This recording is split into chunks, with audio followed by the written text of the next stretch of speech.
Hey everyone, good morning, good afternoon, good evening to you in the Flight Sim world, and we're back here with another Microsoft Flight Sim stream. Great to see you guys on this Sunday.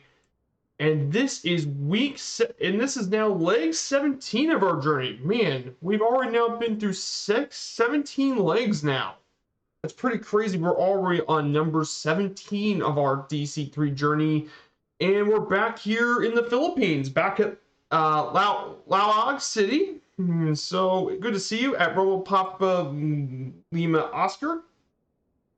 Today is going to be a bit of a shorter DC-3 flight today. It should be our trip should be around 3 hours and such. This is going to be a much shorter DC-3 journey today. Should be a much shorter journey, and we're here to do a short flight here from Laoag to Macau today. So we're going to be heading to China today. For the first time, we're going to be heading to China. This would be the first and only time we actually get to be on the Chinese mainland for the entire series. So let me show you what this flight's going to look like. Let me see if my nav map's going to be working here.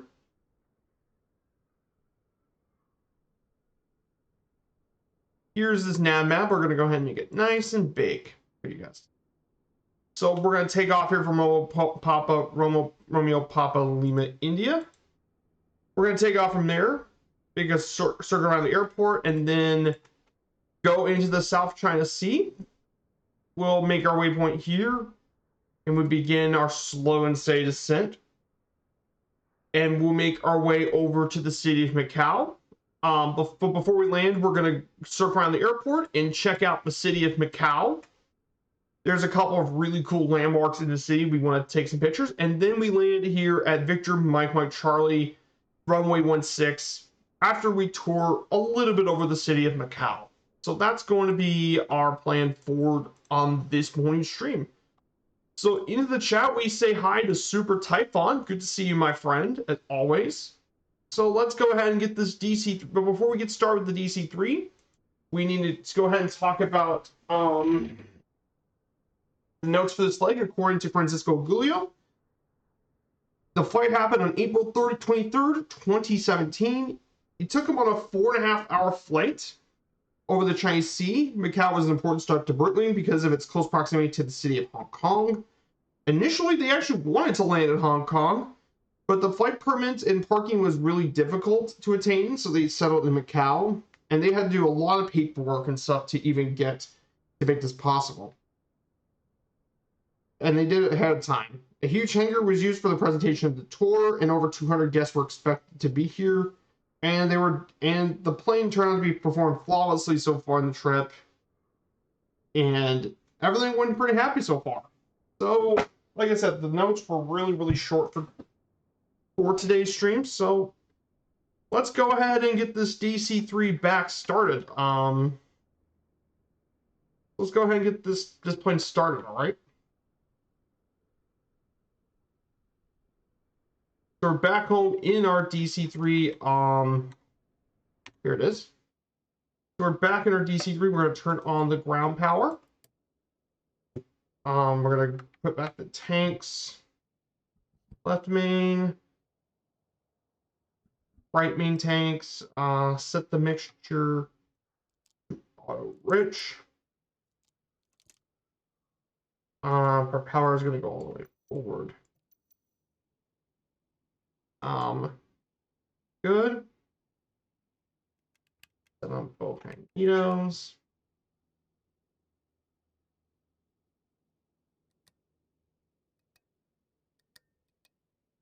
We're gonna do bright primer first. Energize that. Right engine and booster pumps on. Mesh.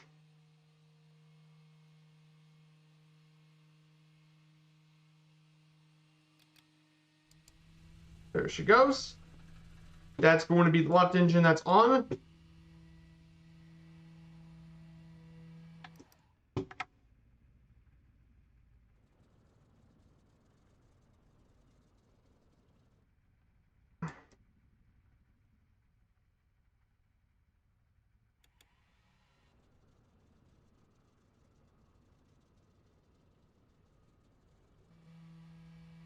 I'll turn that pump on. We're going to turn on the primer on. Turn this on. Let's energize that for a little bit, and then we're going to mesh. Actually, we do the same thing for the left engine.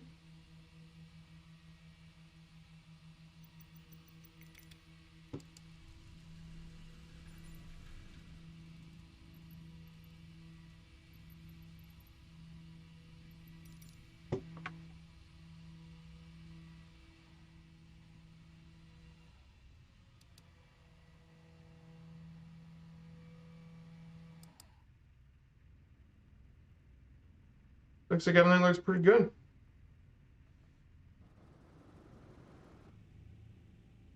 So everything looks good. Before we get started though, we're going to go ahead and turn on battery power off, turn beacon light on. We just turn on the position lights. So everything looks pretty much set. So everything's set and looks pretty good. And grab their classical music. Because I am a man of culture after all.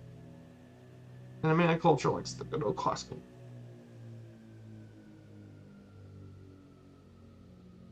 So I need to set my heading. So we're gonna go heading 289. Yeah, that looks pretty good. So I'm actually just gonna try it manually this time for the autopilot. Do some manual flying to get me more used to it. So it is gonna take more and more attention for me this time. So if you guys want to join in, any of you guys in the chat want to join in, I'm on Southeast Asia server.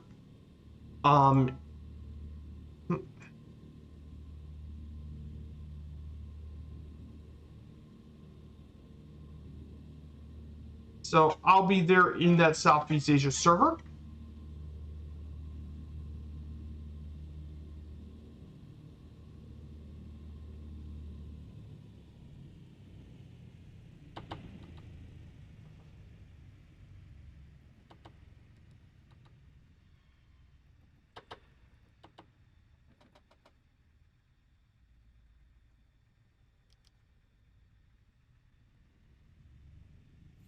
One stage of flaps. Everything should get nice and easy.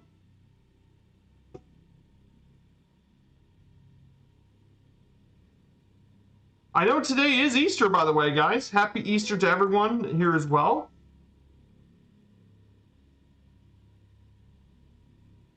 Okay, and I think we're about ready to finally get taken off. So power is set pretty high.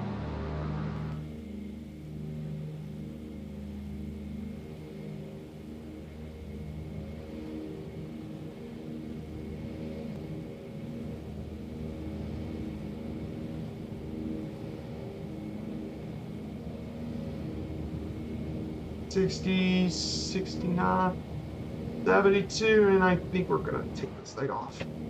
She's off.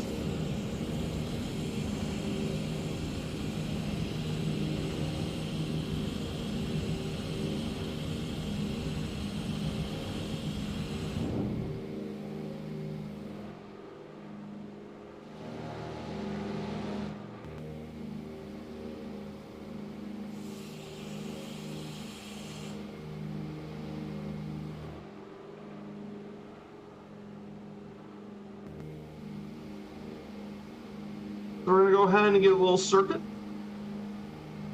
Start gaining some altitude.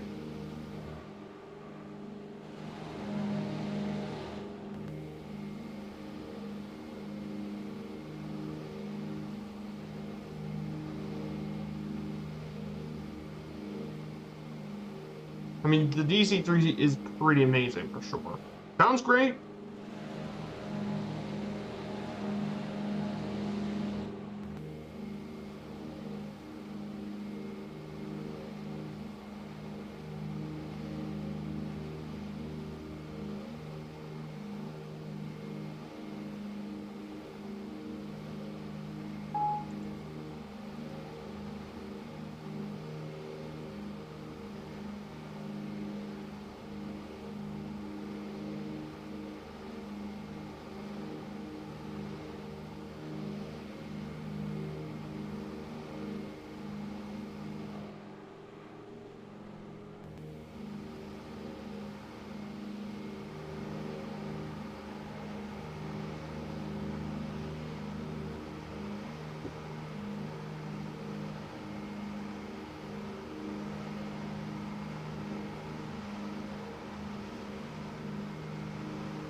Hey, good to see you, friends all.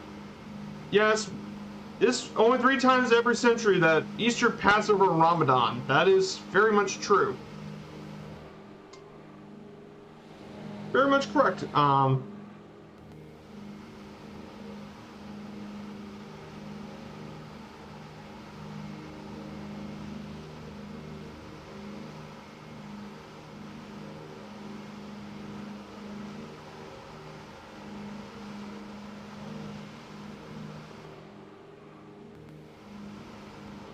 Good. You're nice and straightened. And I'm gonna go ahead and turn on the gyro pilot. Heading hold. We're gonna climb it to 9,000 feet, so I'm gonna go ahead and set each of these.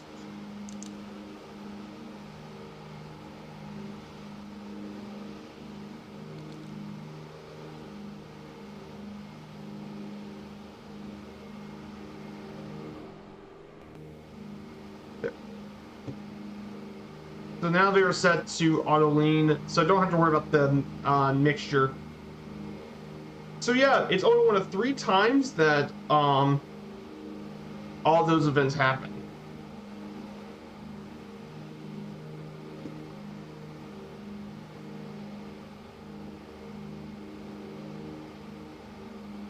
That's very much correct, guys. So good to see you as well, friend all. So basically today is, for Christians, today is Easter. So basically, guys, if you really, I don't want to get too much into religion, but I will probably tell you a bit about, a little bit of brief overview about each of the holidays. For Christians, Easter is also known as the Pascha or Resurrection Sunday. And this is a Christian festival dedicated to the resurrection of Jesus from the dead, as described by in the New Testament, as occurred at the 3rd day of his burial, following his crucifixion by the Romans. And it is the culmination of the Passion of Jesus Christ, and it's preceded by the event known as Lent, a 40-day period of fasting, prayer, and penance.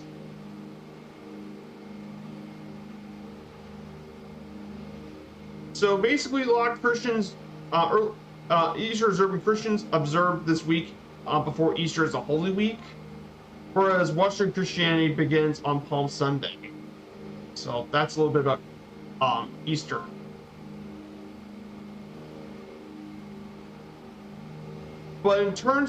But one of the more unique things about Easter is that customs in Easter vary across the Christian world. They include sunrise services in some areas. Others do clipping the church, which is mainly in England, and of course the communal breaking of the Easter egg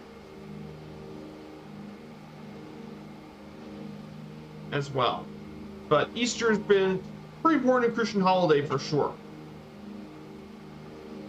But there's tons of different Easter customs, depending on if you're from the Nordic countries with Protestants.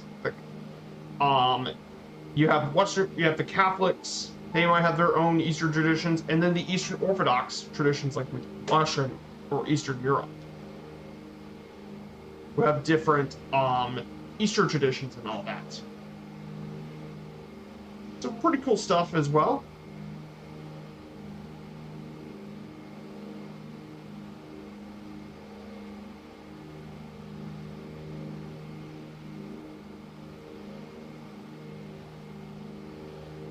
And then the Jewish holiday, Passover, is known as Pesach, from the biblical Hebrew, Pesach, Pesach.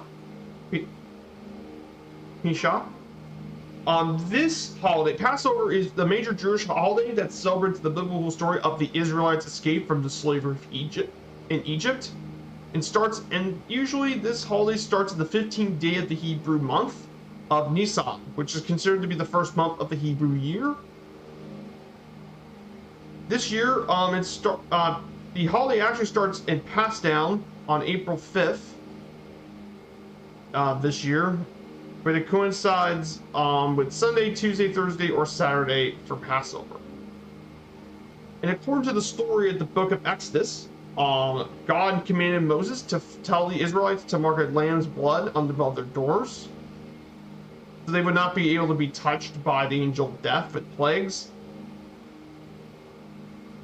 And they were able to escape slavery in Egypt and ended up into the promised land of the Exodus.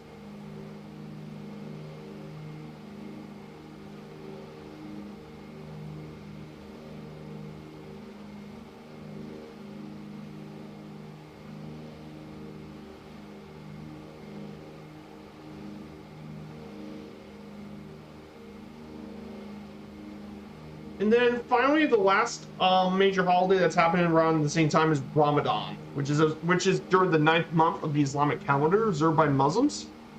This Ramadan lasts for actually a whole month, and it is a dedication to fasting known as Saum, prayer, reflection, and community. And it's a commemoration of Muhammad's first revelation.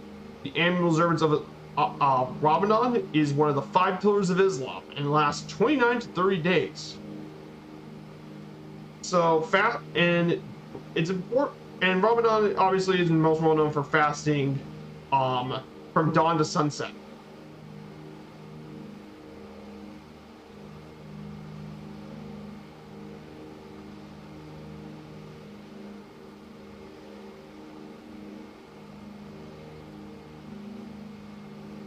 So that sort of stuff is very, very important.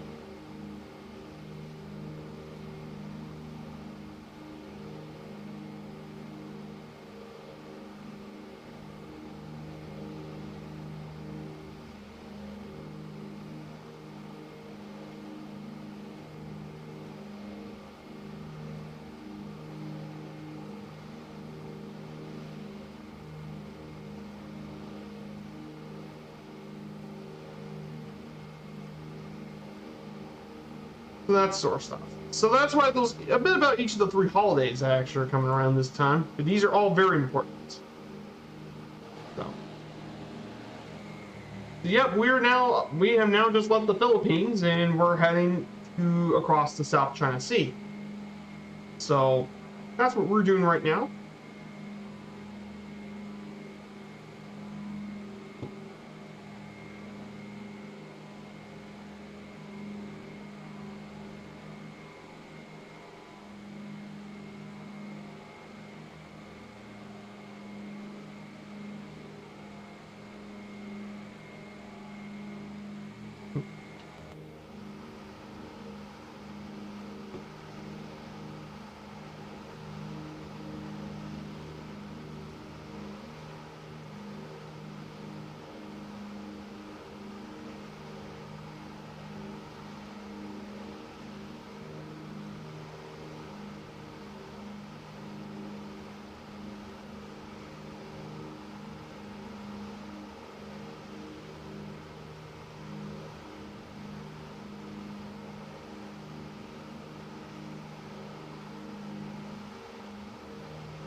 So there's been some Microsoft news that came up since last stream. So the Norseman was released a couple days ago. So it was released on April 7th. And apparently the Airbus A400M was released. However, Murph took a look at it Friday, and he said, nope, no thanks. So that was not very good at all.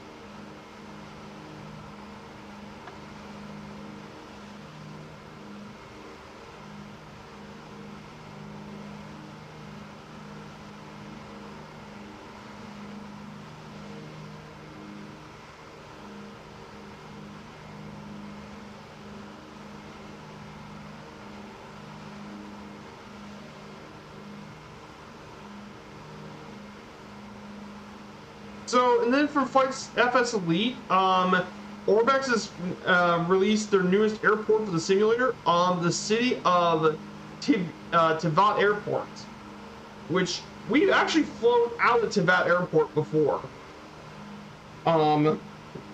In Montenegro. That's where we did our Adriatic Coast flight, was from Kotor. But it's known for its difficult approach and landing procedures. But it's been released and developed by Rasha Tukavov, and he did other airports like Nice, Puerto Rico, and Zadar with detailed interiors, ground textures, and custom points of interest in Kotor. And you can get it from Orbex Direct for 24.64 Australian dollars. Or in US currency, it's $16.50. And when I could look at it, it looks pretty cool. It looks like a really cool scenery as well. Looks like a really cool little scenery at Tivat. Oh, what's Norseman? Oh yeah, the Norseman. It is the Norik Norseman. It's another very popular Canadian bush plane, similar to the Beaver. Yes, except the Norseman has been around for much longer than the Beaver. It's over a good decade older than the Beaver. But the Norseman is a very well-loved bush plane. And these are still very popular these are still popular as a float plane and bush plane.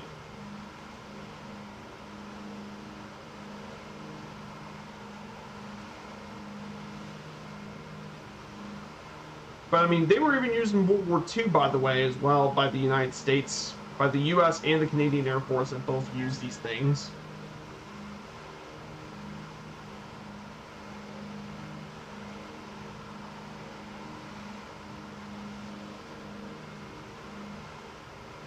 Yeah, no worries. And Norseman is coming out for big radials as well, so. But I've heard it's actually pretty good as well. They got some things to work on, but I've heard it's actually quite good. So, and of course the mall's been out now. They fixed the whole Xbox thing issues, so that's no longer an issue for you guys on Xbox. So yeah, I think that's definitely that's basically the news. There really wasn't too much news to talk about for sure.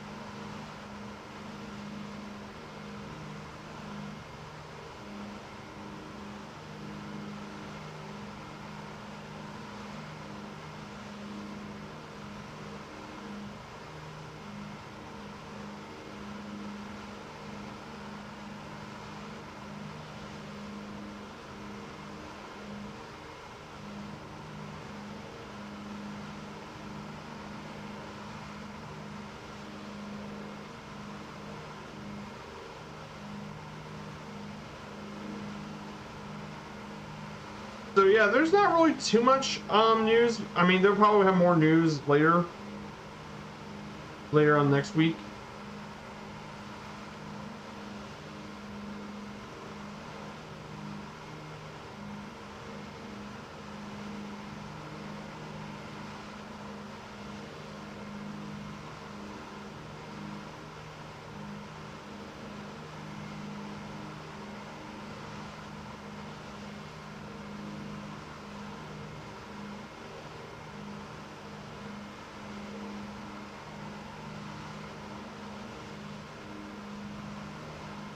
So basically that's the news as well.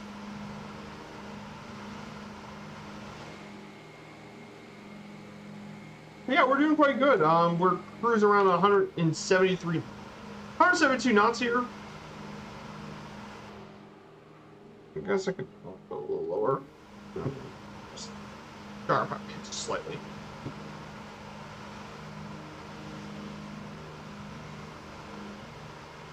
And just tilt the jar.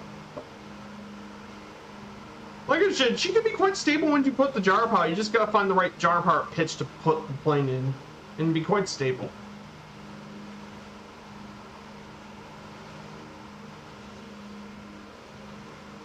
So what did I do yesterday, guys? Yesterday was a huge event yesterday. If you guys didn't get a chance to watch, Two-Tone Murphy's stream yesterday. Two-Tone Murphy had a huge event today. Yesterday with Colonel Fork and Jay Winokur. He had a huge event yesterday with almost 100 DC-3 showed up yesterday on his stream, and he did it alongside with Colonel Fork and Jay Winokur. Those two are also pretty awesome guys as well. But they did a whole DC-3 event today, which was the Normandy paratrooper flights. So we took off from I was with Colonel Fork's group, so we took off at Dunksville Airport. I was with Colonel Fork's group, so we went with Dunksville Airport. We took off from Echo Golf Tango uniform. We did a couple circuits. We met up with Merv. We're at Rally Point, and then we went all the way to northern France near Cherbourg, and we did some parachute droppings at night. So in addition to this being World War II, we also had to do this at night, and it was definitely very interesting recreation of that flight. It was really cool to go back in time and get to learn how brave those people were flying the DC-3 at night, not trying to not get shot down by anti-aircraft guns. Because remember, these planes are slow, and they had to drop at pretty low altitude, so they had to be really, really careful to not get shot down. So, but that was definitely a very cool historical recreation. So that's what I did last night. It was a huge event. So many people. Crazy.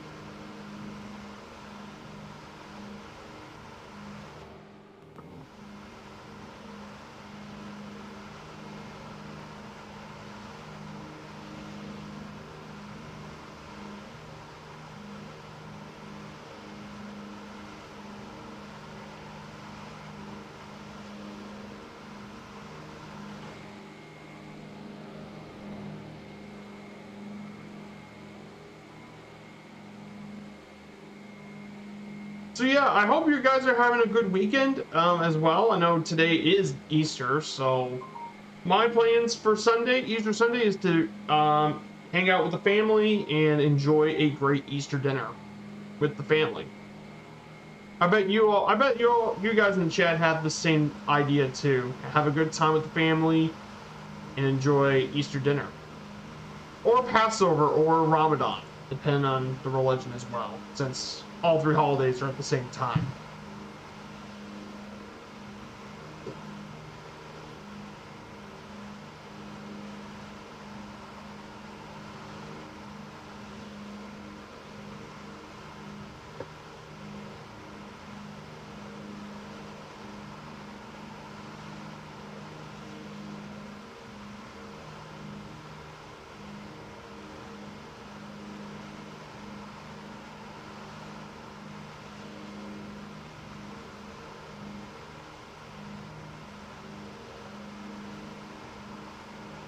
So that's going to be there pretty soon. So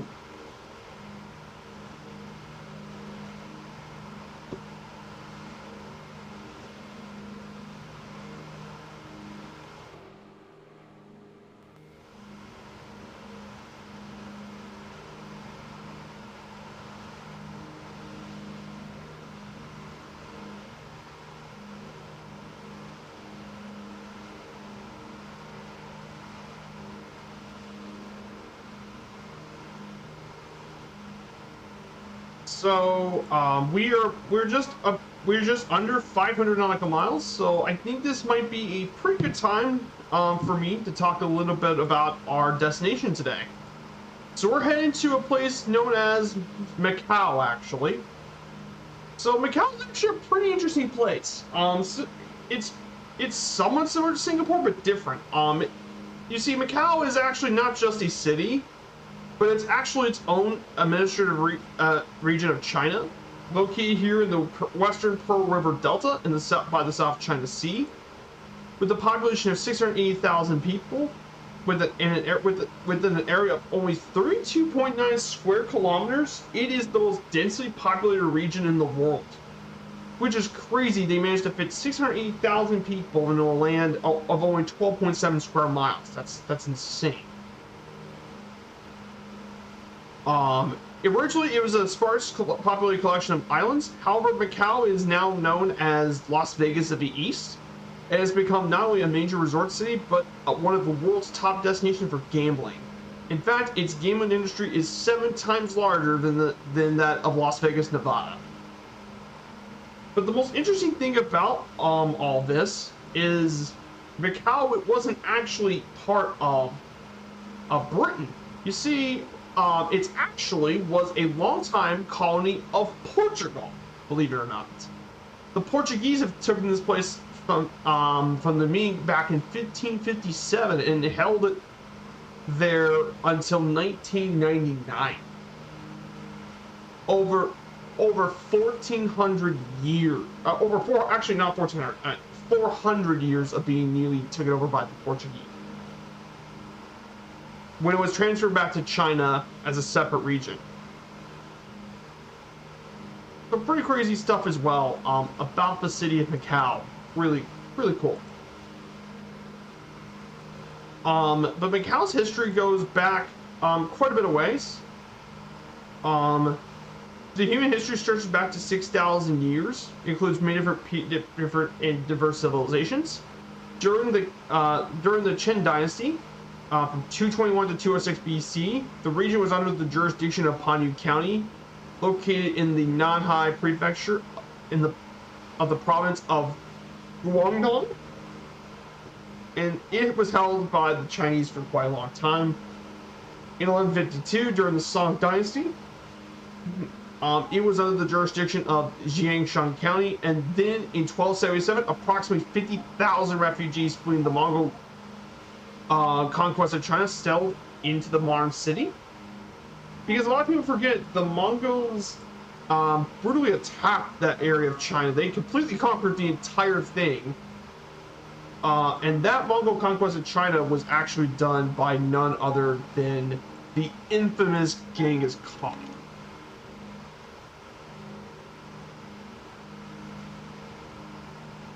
And it was one of the many brutal conquests the Mongols have done for all this time.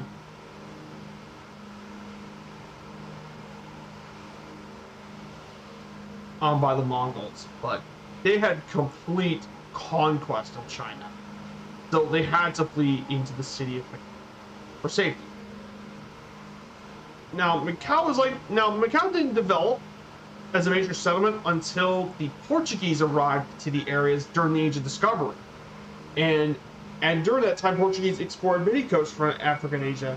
They, in one of their first attempts at obtaining trading posts by force, the Portuguese were defeated by the Ming in 1521 at the Battle of Tunen in Tanao, or Tuen Min, in 1521.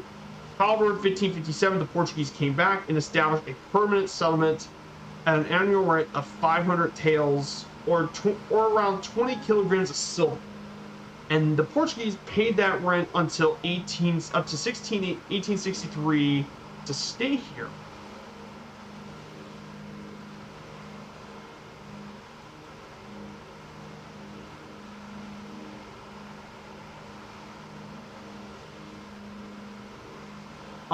During that time, when Macau was trading, during this time, it became a very important trade node in the development of Portugal's trade on Asia. Good to see you, Coastal Royalty. Good to see you. And Kingsman, I forgot to check you out too. Good to see you. As well. So we're just talking a little bit about the city of Macau right now. We're heading towards there for today. So we were just talking about a bit about the city's history. It turns out it's pretty cool. Macau quickly became an important trade route. There are three major trade routes this was part of. First was a trade route with Macau. They traded to their colony of Malacca at the time. Then from Malacca, they traded all the way to Goa, which is now part of India, but they actually had Goa. And then from Goa, they traded that all the way to Lisbon, which is, well, the Portuguese Empire capital at the time. They also did trade routes from Guangzhou to Macau to another trading post the Portuguese had at the time, believe it or not, Nagasaki. Yes, a lot of people forgot about this, but yeah, Nagasaki was actually used by the Portuguese as a trading port to Japan. And finally, they did for their trade as part of Iberia. They traded from Macau to Manila and straight back to the New World in Mexico, which is really, really cool. I'm doing quite well, just giving you all a history lesson about Macau. However, and the coincided of the Golden Age was with the union of the Spanish and Portuguese crown, and it became a huge trade port. It opened up between China and the New World. However, in 1685, the privileged position with the Portuguese in trade with China ended, followed by the decision of the Kangxi Emperor of China to allow trade with all four countries. And then after China ceded Hong Kong to Britain in 1842, Macau's position declined even further because a lot of ships were drawn to the deep port of Victoria Harbor in Hong Kong. Whereas, unlike Macau, Victoria Harbor was deep, so you could absolutely put ships through the harbor. And of course, it was also ruled by the most powerful empire of the time, the Brits. Portugal continued to pay rent until 1849, when the Portuguese abolished China's customs house and declared Macau's independence. Reality remained part of Portugal. The protocol respecting the relation between two countries was signed in Lisbon in 1887 in the Beijing Treaty. One of the many unequal treaties, according to China, the unequal treaties, confirmed the perpetual occupation of Macau by Portugal.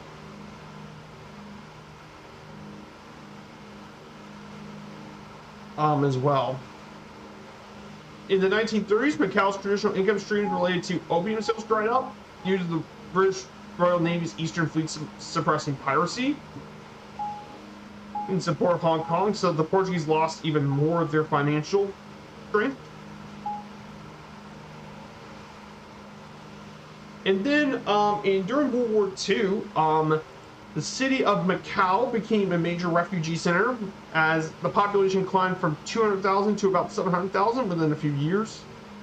And, well, I bet you guys probably know why a lot of the people came to Macau, because, well, Portugal was neutral. And due to Portugal being a neutral nation, it allowed many of the people who ended up here to be spared from a lot of the what the Japanese would have done. Then, when the communists came to power in 1949, they declared the Protocol of Lisbon to be invalid due to an unequal treaty. Riots broke out in 1966 during the Communist Cultural Revolution, where local Chinese and Macau authority clashed. One of those being the so-called 12-3 incident, which 8 people were killed and over 200 were injured.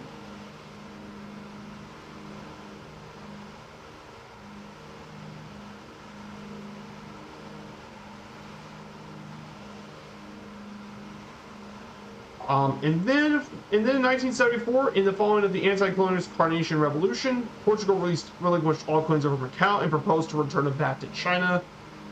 And that led to, after 4 rounds of talks, they agreed to, was officially signed in April 1987, and both sides did the ratification on January 15, 1988, and eventually gave the transfer back to China after 442 years of rule in 1999. And as of right now, Macau is still a major gambling capital, but it starts to be reduced in 2014 for the first time ever in gaming operations. So yeah, that is a little bit about the history of Macau. A little bit about it. So it's great to have all you guys here for today as well. I do appreciate you all coming here. I hope you guys enjoy this little bit of a history lesson.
Oh yeah, we can definitely fly around Macau later. Absolutely, we can fly around Macau later, of course.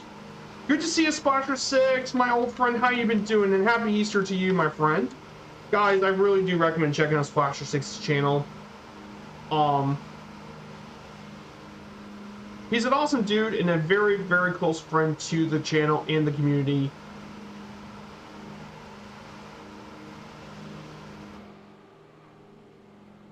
Good to see you.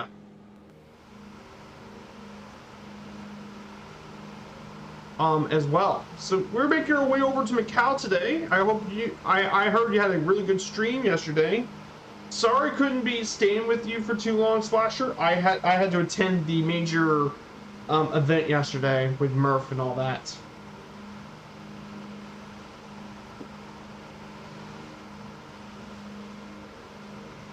So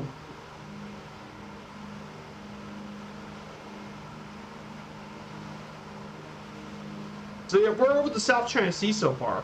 So that's what we're doing right now. Yeah, the reason we see none is because, well, we're flying over the South China Sea. So there's no real airports nearby. You're just gonna have to be patient with me flying over the sea. So guys, definitely check out Splasher6's channel.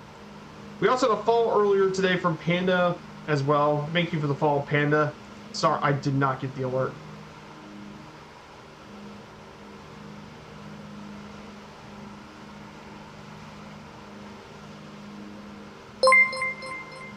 Yeah.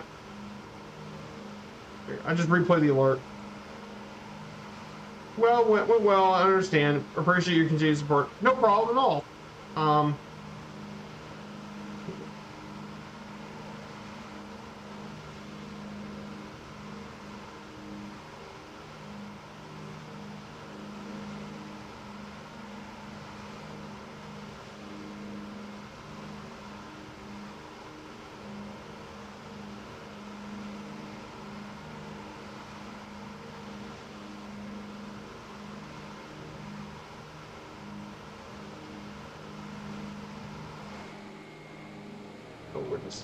So yeah, all of this is the big O South China Sea to us around. The South China Sea is one of the marginal seas in the West Pacific Ocean, surrounded by the Indo-Chinese Peninsula, which includes Vietnam, the islands of Taiwan and northwestern Philippines, and Borneo. And the South China Sea is one of the most important regions in the world for economic and geostrategic importance, as 1/3 of the world's maritime shipping passes through this area, which is around $3 trillion in trade every year. Apparently they actually found huge oil and natural gas reserves are believed to be lie beneath the seabed, and lucrative fisheries, which are very important for the food securities of millions of Southeast Asia. There's also islands all throughout the South China Sea.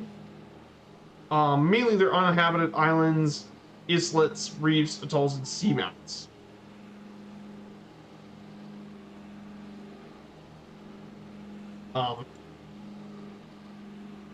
There are many islands, but some of the most important islands, there's over 250 islands, but the most important islands include the Spratlys, the Paracel Islands, and the Scarborough Shoal. But the reason the South China Sea in recent news has been a pretty big deal is because several countries have territorial claims over the South China Sea. And it's considered, and these disputes are regarded as Asia's most potentially dangerous parts, particularly with the People's Republic of China and the Republic of China, which is commonly known as Taiwan, have made almost claim the entire body as their own, and that causes a lot of disputes. But also Indonesia, Vietnam, and the Philippines also have claims within the South China Sea as well. So especially in the Spratly Islands, there have been so many disputes as well between those islands for trade. And if you're not careful, that can create a lot of issues, particularly in the Spratly Islands as well. So, like I said, don't want to get too much politics, but that is a very important thing to be careful of when we're in the South China Sea. So.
In terms of other events, tomorrow, on Two Tone Murphy's stream, there would be the Bremen flight is going to happen tomorrow, which is going to be the recreation of the famed Bremen trip that happened back in 1928, when three adventurers took disguise in a Yonkers W-33.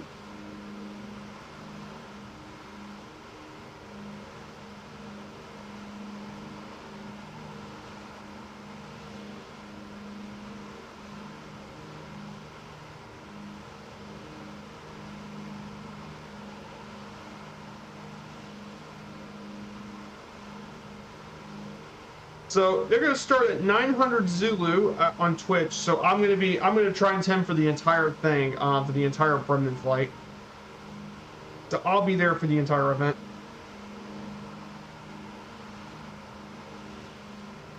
Which I'm pretty excited about it as well. But basically the flight's going to start at Casement Aerodrome. Then they'll go to Reykjavik Airport. Bravo India Romeo Kilo. Then from there they're going to go to Nuuk Airport, Bravo Golf Hotel, and then from there to RAF Goose, RCAF Goose Valley, Charlie Yankee Yankee Romeo, and then finally at Charlie Romeo Bravo X-Ray, which is going to be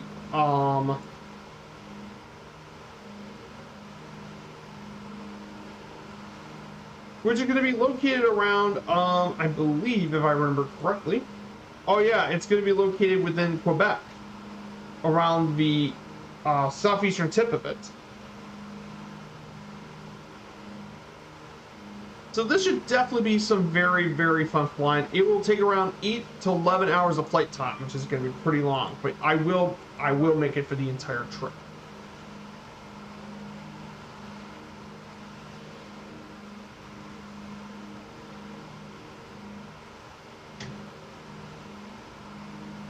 And yes, I've already compiled the work research notes for it too. I updated the ones I did last year. So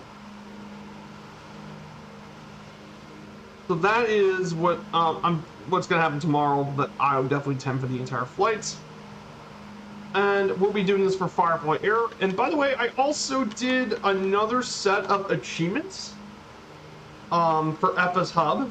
I've already completed my next new achievement, which is the busiest air routes across Asia. My first multi-achievement series that I've done so far for the channel. This one, and this is basically flying over the busiest routes in the world for airline pilots.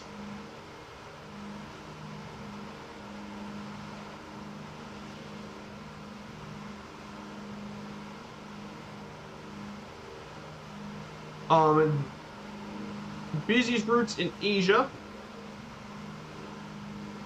So the 5 busiest ones according to that achievement are Seoul to Jeju, which is by far it's also the world's most busiest route. Then we have Tokyo to Sapporo, Beijing to Shanghai, which is in China, then Tokyo to Fukuoka, another really busy route, and then Hanoi to Ho Chi Minh City in Vietnam is the 5th one in Vietnam. But basically, that's my new achievement I made myself. I wanted to do these busy air routes because for a lot of airline pilots, these are very popular routes to check out. So that might give us some more ideas to fly around the basic routes.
So we're about under 430 nautical miles.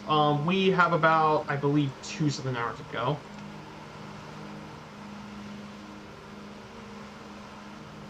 Okay, according to this, about 2.5 hours left to go on today's trip.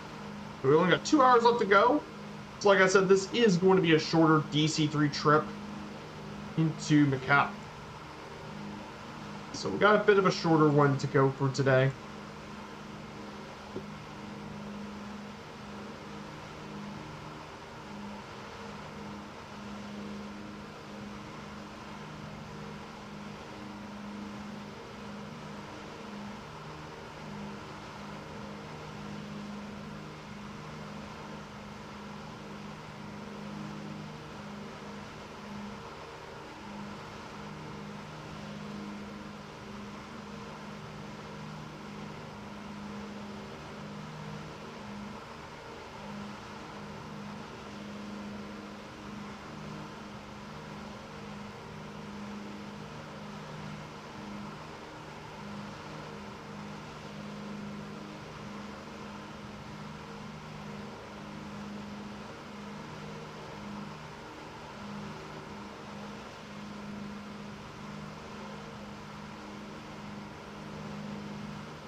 So let's go ahead and get more of our slideshow done.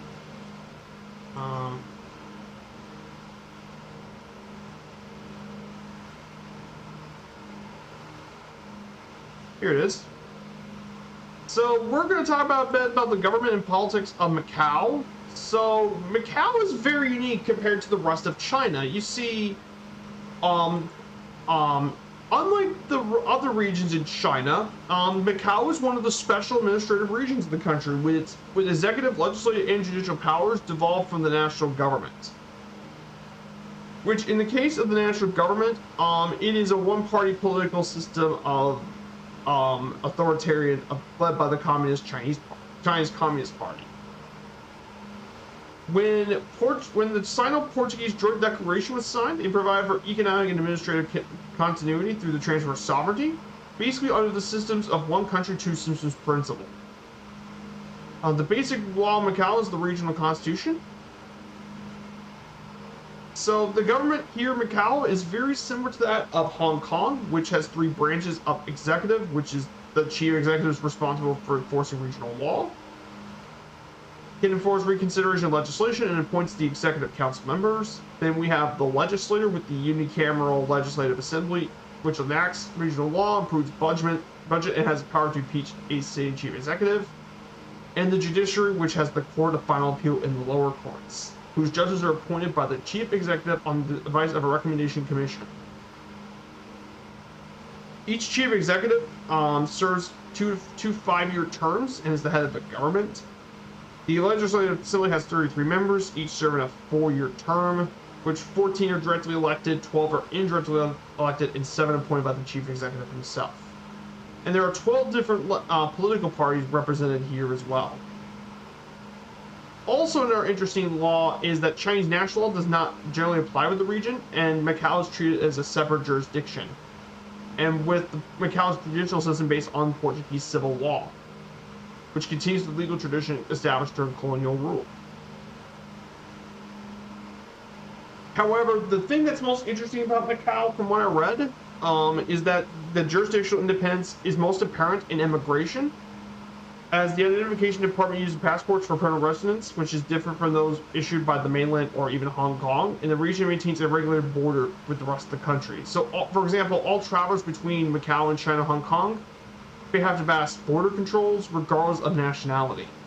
So, for example, Chinese citizens resident in mainland China do not have the right of abode in Macau and are subject to immigration controls. And public finances are handled separately from the national government. So basically what I'm saying is that Macau's governance and ordinance is very different compared to the rest of China. So it's very, very different.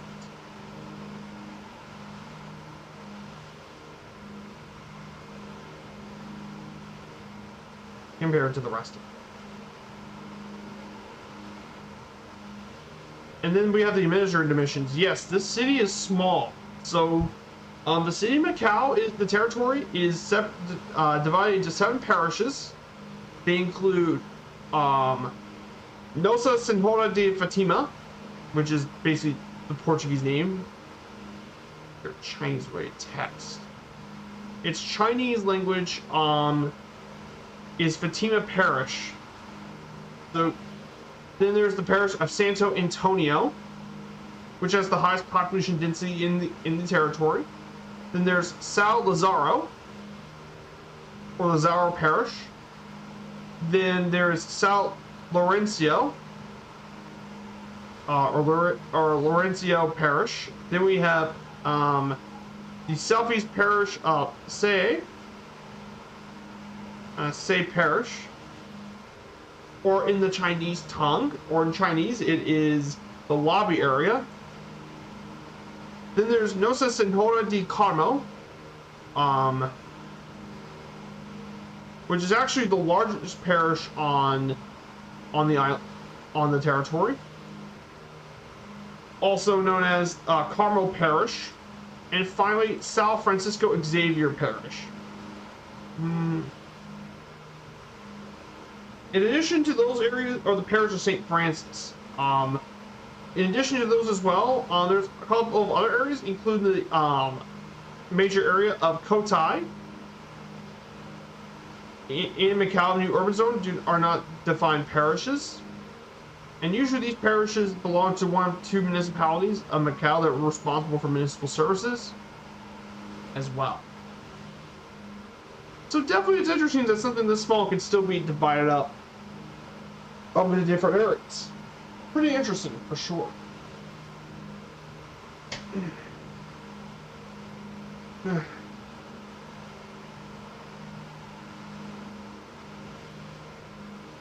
So, that's a little bit about Macau. About that sort of stuff. And then geographically, Macau's geography Macau is located in China's southern coast, 37 miles west of Hong Kong, the western side of the Pearl River, surrounded by the South China Sea in the cities of Guangdong and Zhuhai. The territory's highest point is Colon Alto, which is 560 feet above sea level.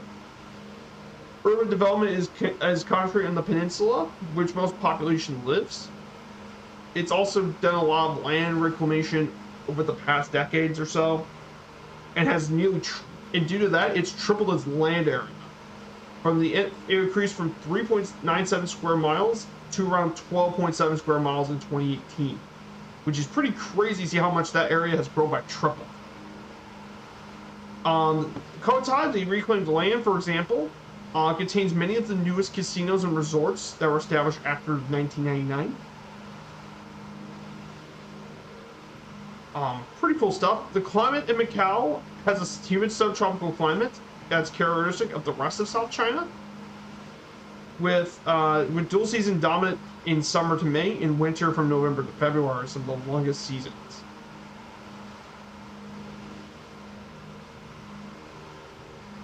So that's definitely pretty interesting.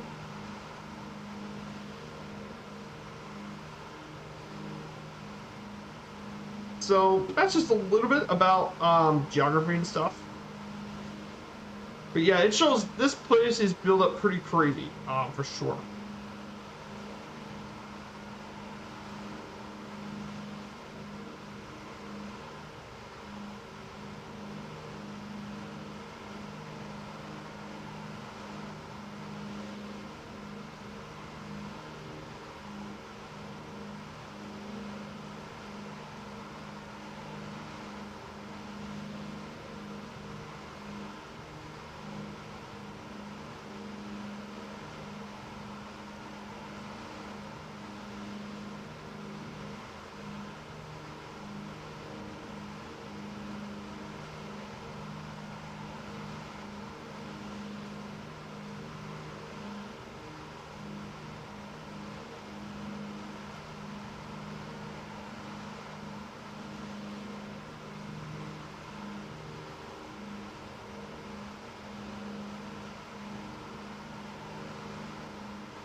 So, so some other news as well.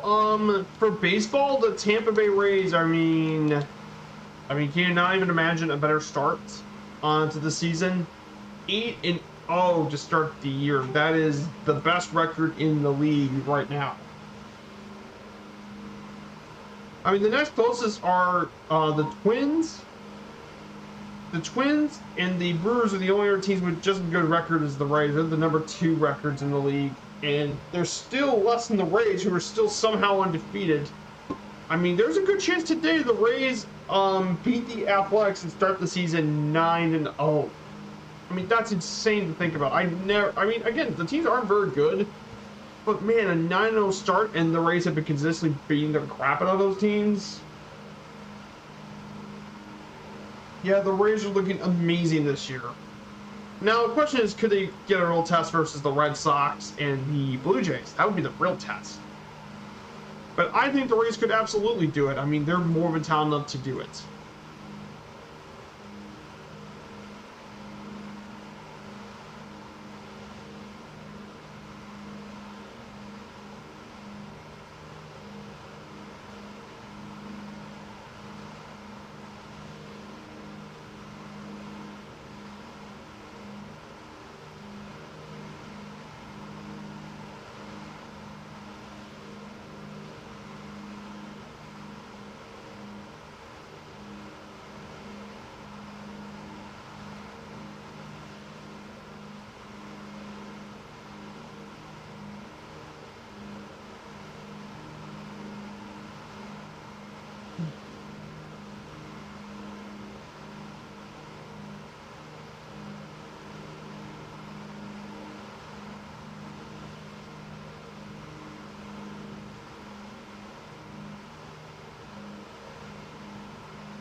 So, and then we got a couple things going on in April as well.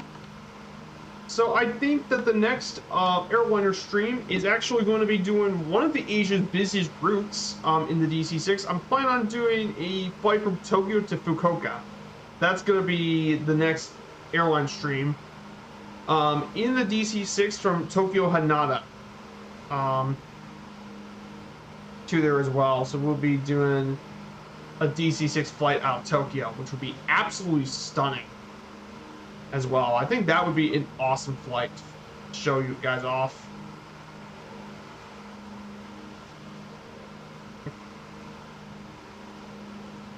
Either that or a flight to Hanoi to Ho Chi Minh City to Hanoi. That would be...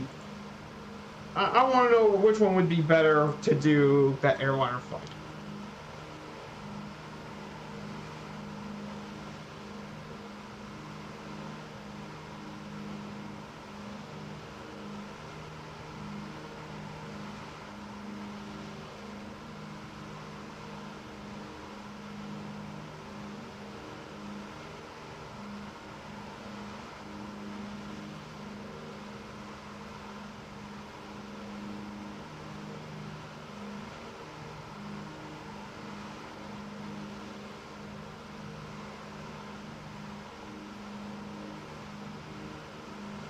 Maybe I should do maybe I should do Hanoi in that, because I've never been through Vietnam, so maybe that might be better.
So yeah, we're still over the South China Sea as well.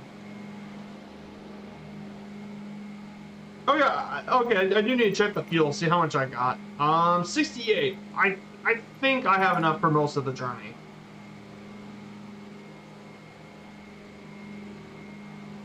And we are about under 375 nautical miles, so we only got around 2 hours left. So this is not going to be that long of a stream for sure. Trust me, if you guys have been around my streams, I've been flying the DC-3 for longer flights than that. So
So yeah, so we're basically getting there pretty good for the flight. Hey, hello, Labari Boador. Good to see you with the follow. Thank you so much. I hope you're having a good day yourself. On this Easter Sunday, we're doing our DC-3 trip from Laoag in the Philippines. We're heading our way through the South China Sea. We're heading up to Macau, one of the special administrative regions in China.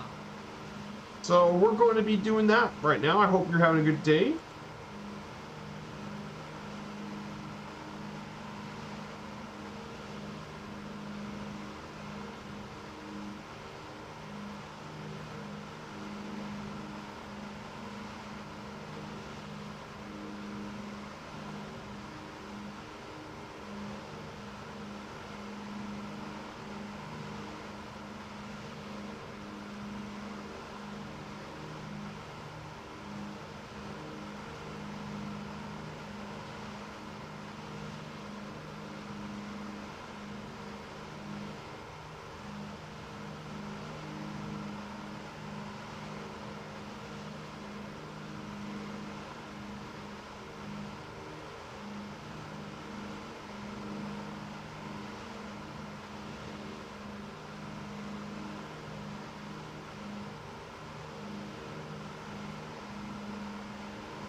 So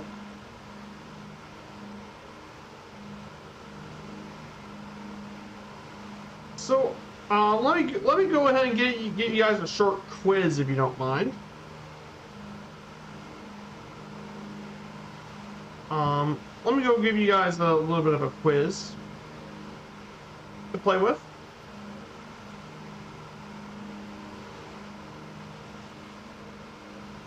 Let me guys give you a short quiz.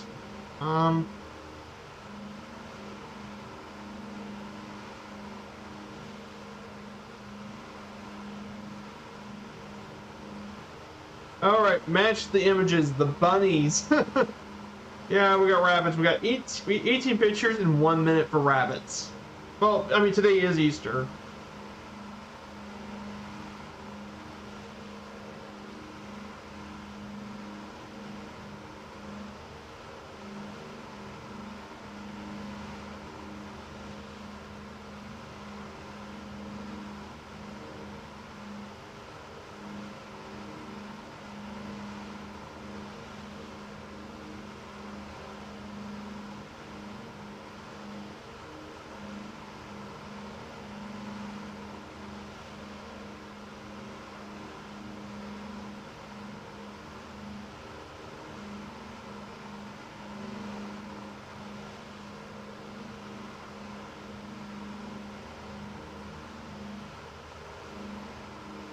Hey, hey, I got it.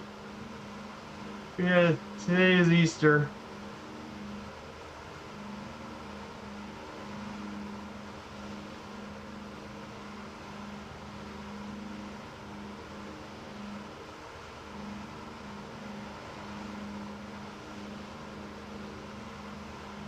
Yeah, today is Easter. Oh, that's pretty fun.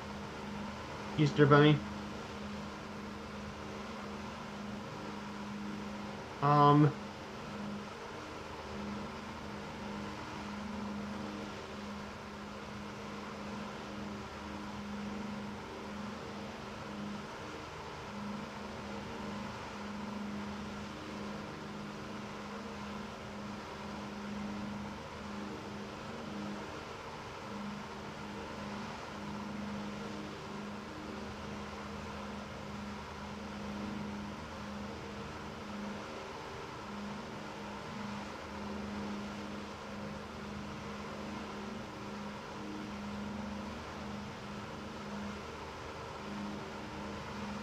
Let's see,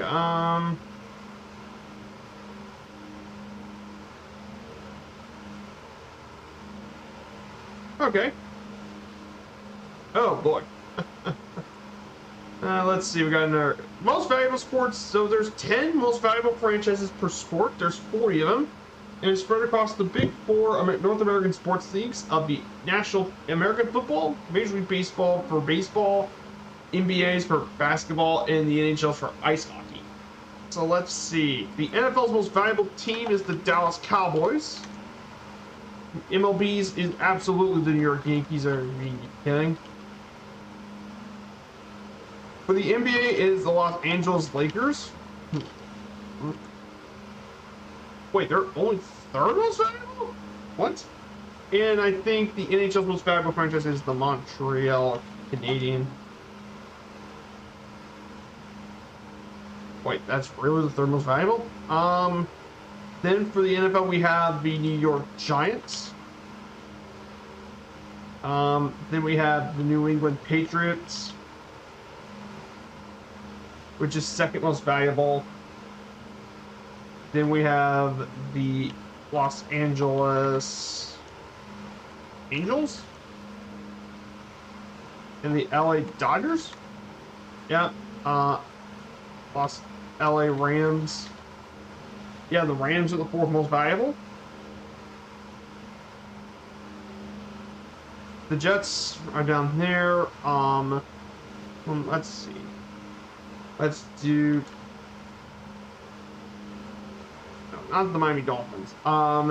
Green Bay Packers. But no, I think the Chicago Bears. The Bears are right there. Let's see.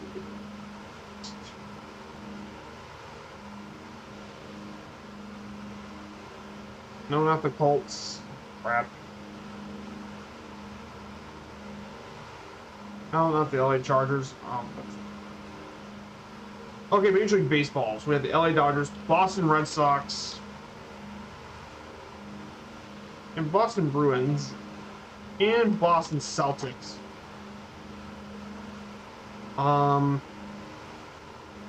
Then we have the New York Knicks of the NBA. They're the most valuable NBA team, and the most valuable NHL team is Detroit Red Wing. Pittsburgh Steelers. Really? The Steelers aren't even the most valuable, despite winning, I don't know, winning 6 Super Bowls? That's weird.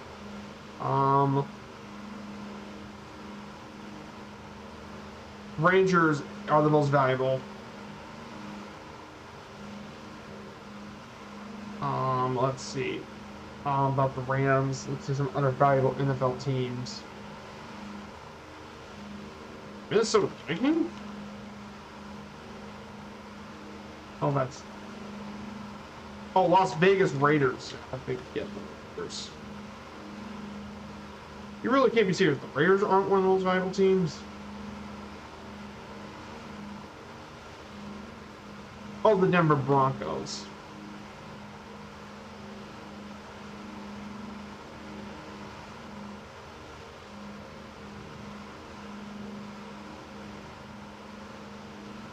St. Louis Cardinals.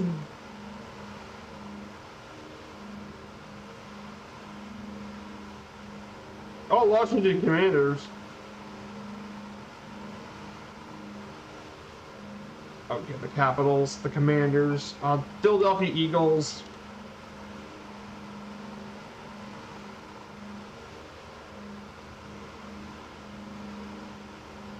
Yep, and there's the Phillies.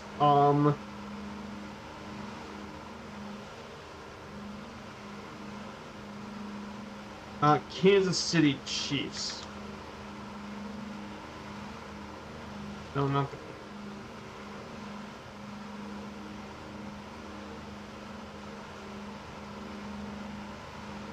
Oh yeah, the Chicago Cubs. Oh, the Chicago Bulls. God. The Bulls.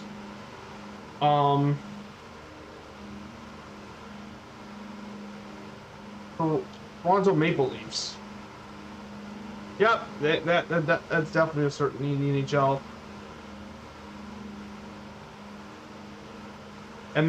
Edmonton Oilers, no.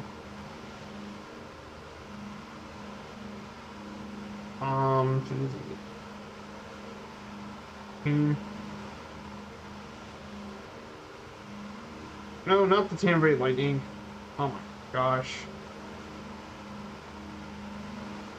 Okay, the San Francisco board at the NFL, we have the 49ers and the Texans? Okay. Major League Baseball, all the Giants, San Francisco Giants, New York Mets, Washington Nationals. The NBA has the Golden State Warriors, I think. That's LA Clippers, Brooklyn Nets, and Toronto Raptors. And then from there is the Blackhawks, LA Kings, Philadelphia Flyers, and Vancouver Canucks. Interesting. But I didn't get those right either. Interesting. Even I got those wrong.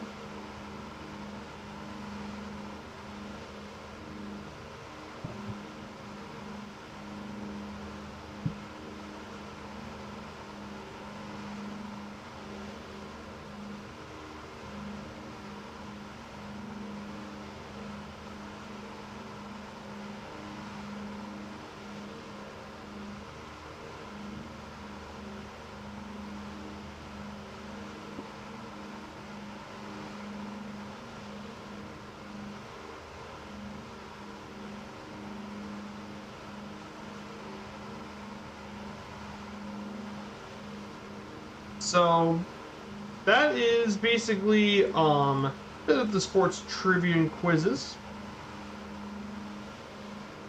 as of right now.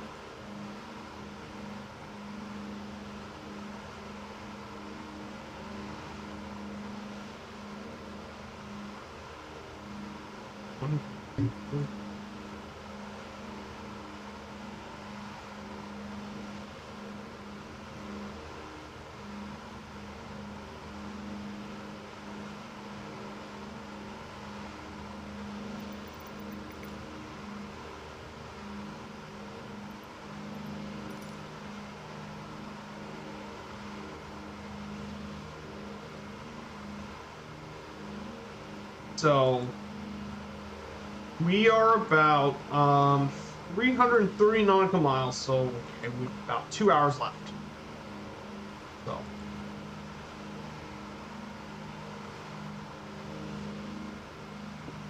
let's see if anyone else is flying along with me. I see no one's flying with me. I guess today being Easter, I can understand. Today's Easter, so everyone's probably been celebrating Easter Sunday.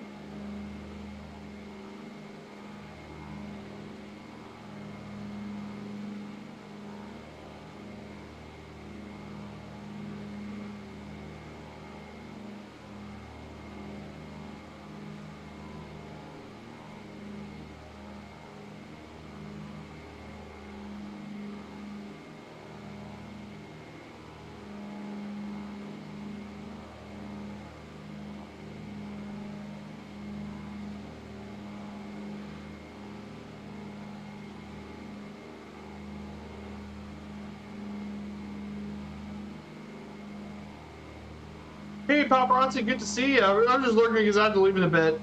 No worries, paparazzi. It's good to see you. Everything is going quite well. Easter, we're making our way over to Macau. We're just about 325 nautical miles. We should get there in about 2 hours. So we're making our way into China, actually. This would be the only time in this entire journey, by the way, guys, we're going to be into the Chinese mainland. I'll explain more probably next Sunday. I'll explain why they don't make their way into China, into the rest of the Chinese mainland.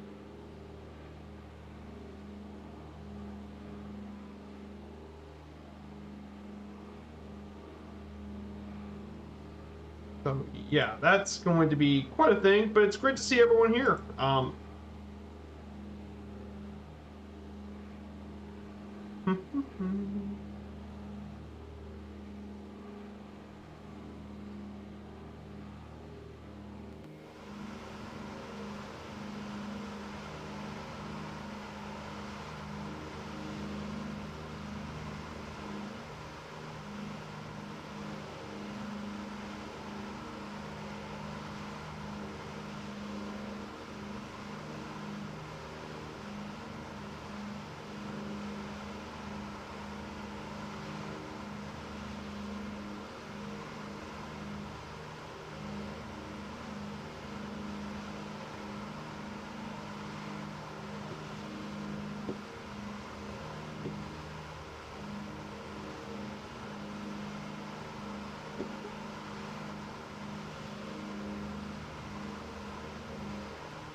Okay, let's pull more of a slideshow. Let's talk about Macau with its economy. So economically speaking, Macau's economy it's actually it's a capitalist service economy based largely on casino gaming and tourism. It's despite its really small size, Macau's actually got the world's 83rd largest economy with a nominal GDP of 433 MLP, which is translated to 53.9 billion US dollars, and it has one of the highest per capita GDPs in the world. However, it has a high level of wealth disparity due to its large gaming industry, which generates around 24 billion US dollars, making it 7 times larger than that of Las Vegas, Nevada. And I know a lot of you guys know Las Vegas is a major gambling place. This makes Las Vegas look like a small town in gambling by comparison.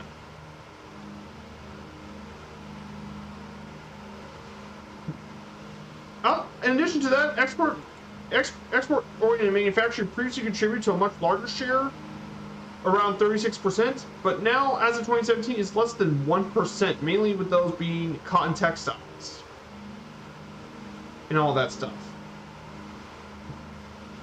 The government traditionally has a non-interventionist role in the economy. However, post-handover administrations have been more involved, especially with high economic growth due to a lot of mainland people visiting Macau for gambling. And so that goes a bit about the economy.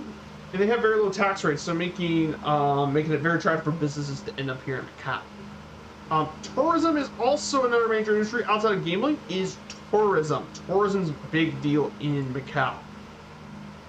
It's famous for its blend of Portuguese and Chinese cultures, and obviously gambling will be flying over a bunch of the former casinos all throughout Macau. Macau is known as the Monte Carlo of the Orient in Las Vegas, Nevada, tribute to its large volume of casinos. In fact, Macau is the only location in China where gambling is actually legal. So that's why a lot of people go here outside of that. But outside of just gambling, there are plenty of other places you should definitely check out. The cuisine is really good. They got really good cuisine, some pretty famous dishes I'll talk about a little bit later. But also they have tons of 5-star luxury hotels and strips and shopping. There's also quite a few historical sites around the city. One of the most famous, the most treasured icon in the city is the ruins of St. Paul's, located in Macau Peninsula. And it's the remnants of a early 17th century Jesuit church that was completed in 1602. However, it was ruined after a fire broke out in the barracks in 1835, destroying everything except today. This is a very popular tourist attraction, and it's even a UNESCO World Heritage Site. I would have definitely liked to see what it was when it was still fully built, but it's definitely an absolutely beautiful landmark here in Macau. There's also plenty of other areas too. There's Laoag Temple, which was built in 1488,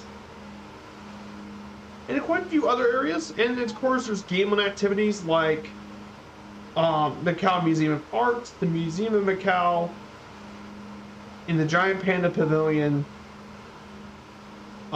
here as well. So definitely some pretty cool little landmarks here in the city, and of course, the big reason why people like to visit this place, for one major reason, it is gambling. Gambling in Macau has been legal here since the 1850s, when the Portuguese government actually legalized it. It is by far Macau's biggest source of revenue. About 50% of its economy is gambling. However, before Western-style casino games took over in the 20th century, only Chinese games were played, mainly Fantan, which is a long-time gambling in China. But now gambling is around with other stuff. Casino games, greyhound racing, sports betting, and lotteries are all major gambling operations here in Macau. And of course, it's still the only place in China that gambling is still legal.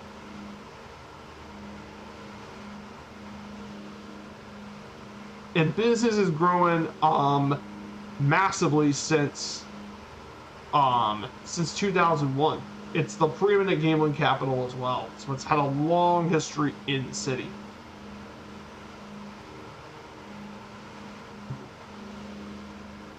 And gambling came around to increase revenues for the government in Macau to make up for the lack of money that happened with the shipping and all that. But gambling is also a source of instability in the economy as a result.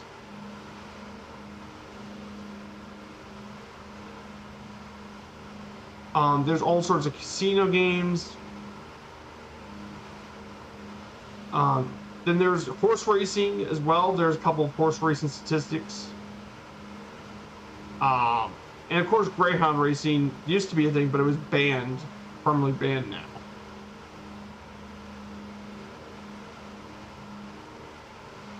So, there's definitely some very important stuff to talk about Macau's economy.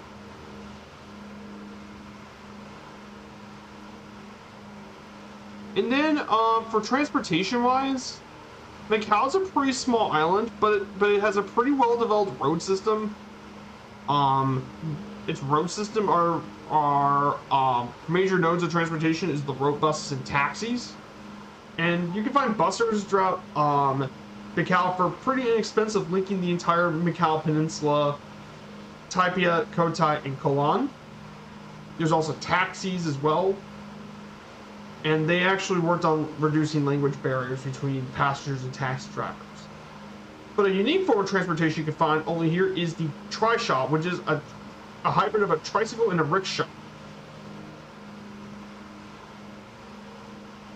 But it's been used as road transportation before the 70s. Of course, there's also railway lines like the light rail transport. Then, of course, the sea is extremely important for transportation.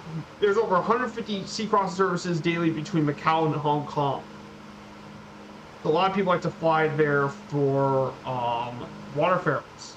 And the trip takes around 20 minutes as well from shuttle.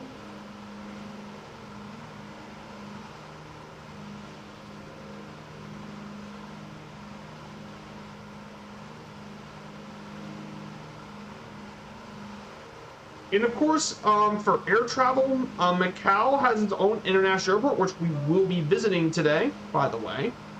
But air services around here came in the 1930s, when Pan American Airways operated seaplanes from Macau to Hong Kong. Then Cathay Pacific commenced Hong Kong to Macau seaplane services, or Cathay Pacific, as well. And it even had its own airline service as well until 1961.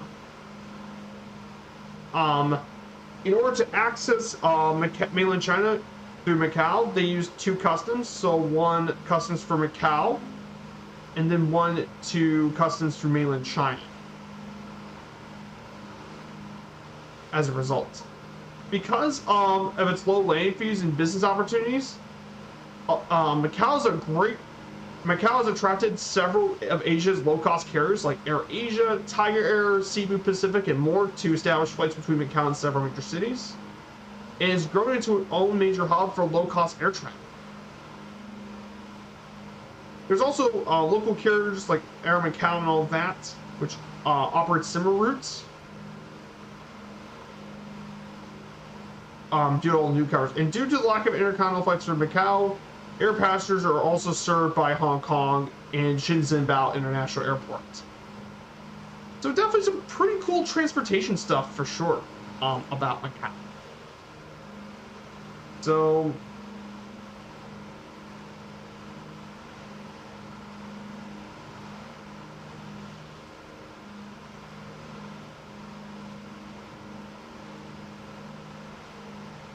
yeah, I hope you guys learned some pretty cool information.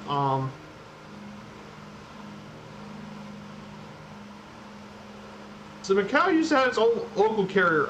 Air Macau used to be their own local carrier. But it's actually its own carrier here. It operates at the airport. And Air Macau has their own fleet of planes. They got A320s, A320neos, that's going to come, A320 and A320. Maybe it's have the A320 family of planes as their main fleet. And they mainly fly to 24 destinations across mainland China, but also internationally, like Japan, Philippines, Singapore, South Korea, Taiwan, Thailand, and Vietnam. So that's their own local airline, by the way. If you guys know more about it.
So.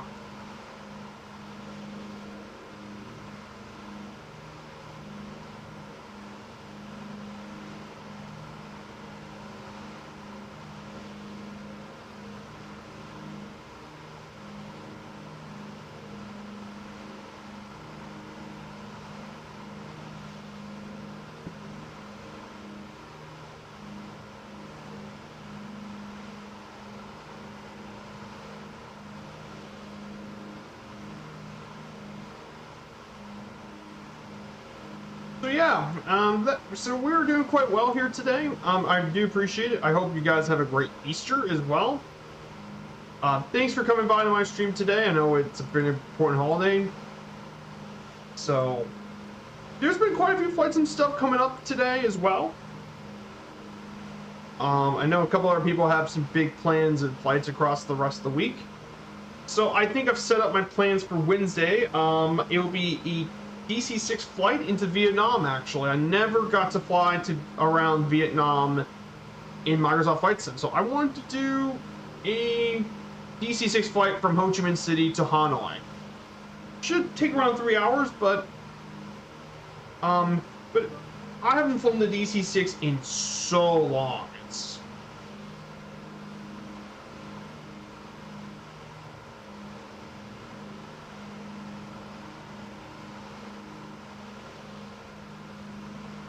It's pretty cool.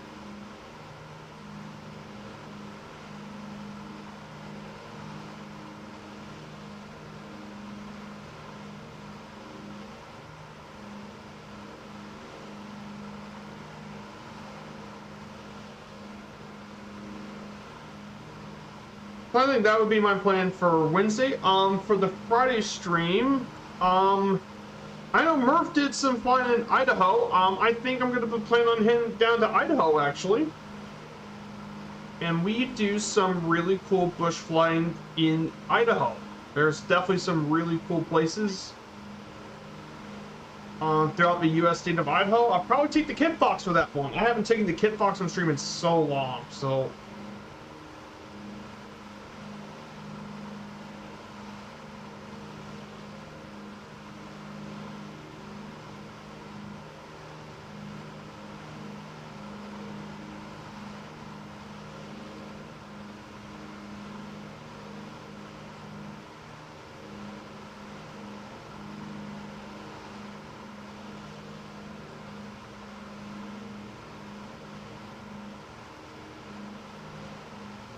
It's been so... Hey, good to see you. PPP4748. Good to see you.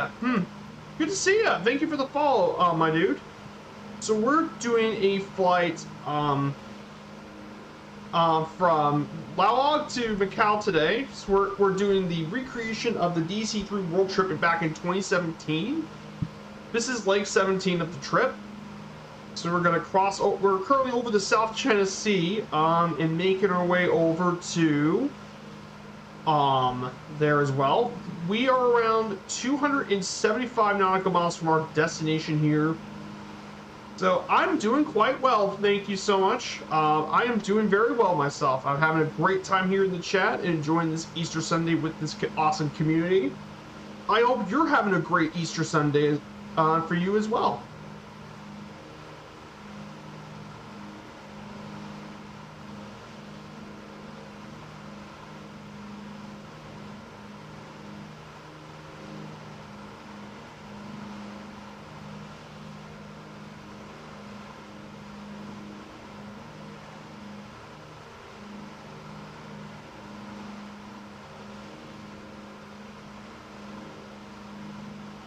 Ah, nice.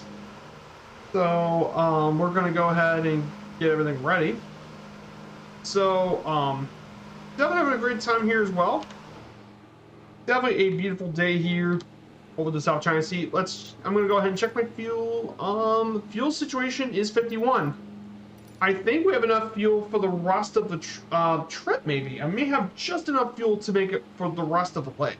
It'd be crazy to think about that I have enough fuel.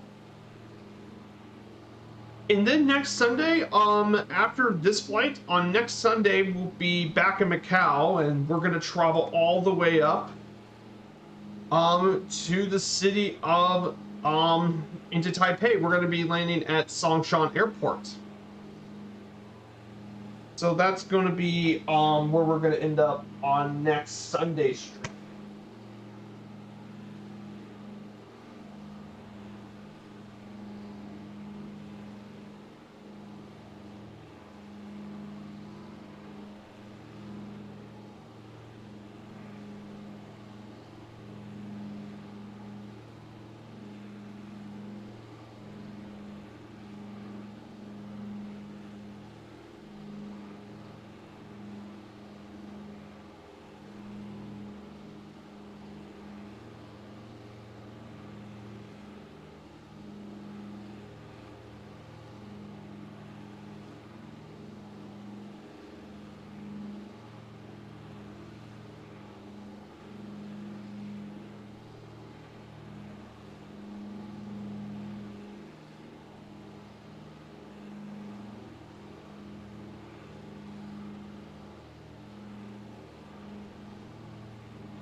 We'll be landing there.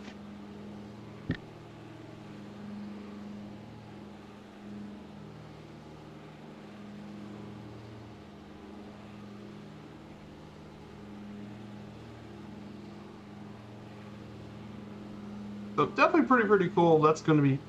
I am actually using, so I have this, I have a TC Airbus side stick in throttle quadrant.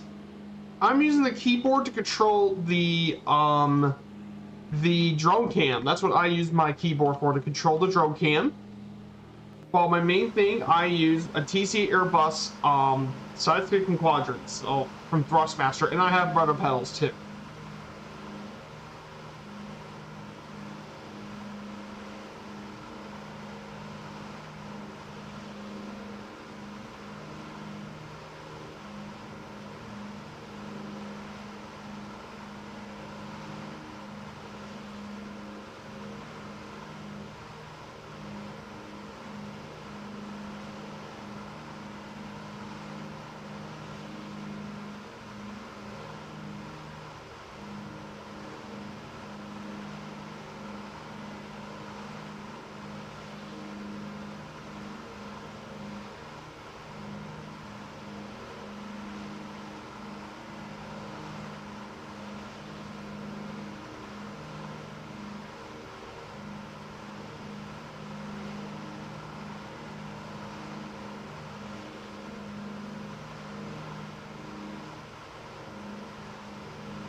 I got that too. Pretty good, huh? Hey, LaKayla. Good to see you, LaKayla. Check out her streams as well.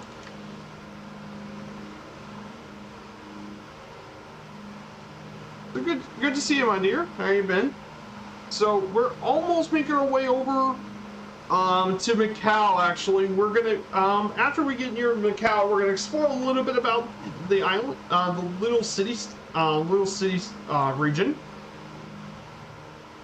But it's definitely very, very interesting place to check out here.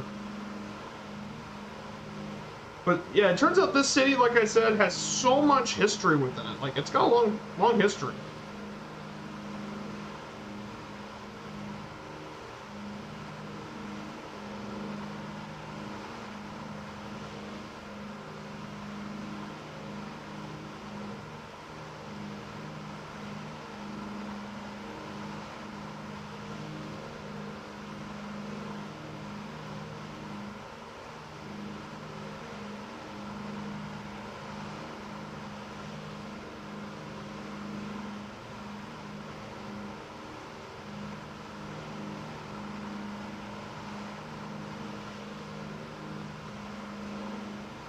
Oh, you're really sick. Oh, I'm sorry.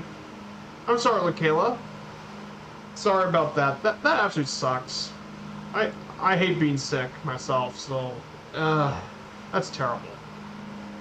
Hope you get better soon. That's hope you feel better soon, because it absolutely sucks to be sick.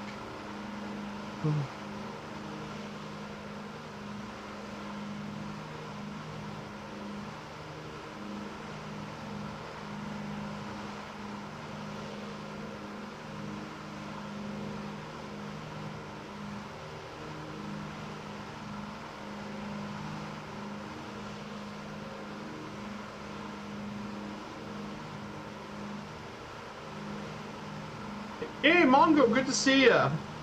Yeah, I agree with you, Mongo. LaKayla, hope she feels better soon. So, let's go ahead and get more slideshow stuff done. So, let's talk about Macau's culture for a bit. Let's go ahead and talk about Macau's culture. So, culturally, Macau is a fusion between Portuguese and Chinese culture.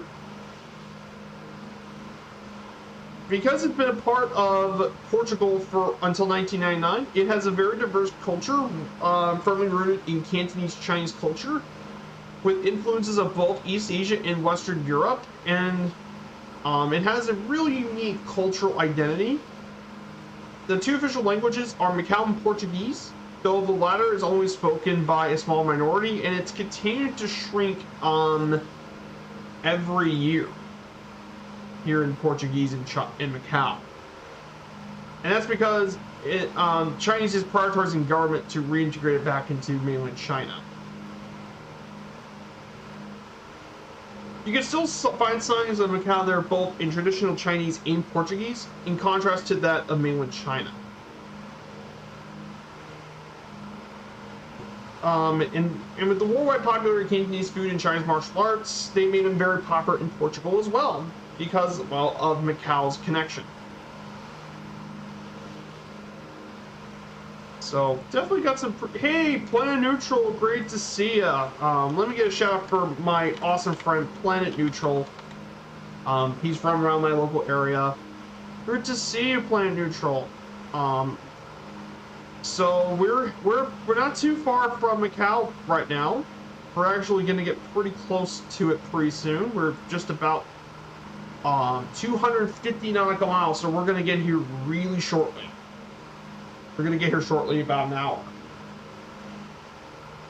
So Macau has quite a rich culture, for sure. With activities for kids in 2013, as well as a Lusophonia in Macau. Then we have Macanese cuisine, which is known as patua. Actually, Macanese cuisine is mainly influenced by Chinese cuisine, like Cantonese, but also by European, especially Portuguese cuisine. because of its long past with being part of Portugal. So some of the most popular foods from this part are minchi, egg tarts, pork chop buns, ginger milk, and almond cakes are some of the most common delicacies. And common cooking methods make use of various spices like turmeric, which is basically a flowering plant of the ginger family, coconut milk, which is the milky white liquid extracted from the grated pulp of mature coconuts, and cinnamon, which is the inner bark of several tree species. And they give dishes extra kick of aroma and enhancement to taste. And many of these delicacies were actually as a result from spice blends that the wise and Portuguese sailors used to replicate the European dishes with local Chinese ingredients. So there's some. So basically, it's there, and some popular dishes include that mix between Portuguese and Chinese include galinha à portuguesa,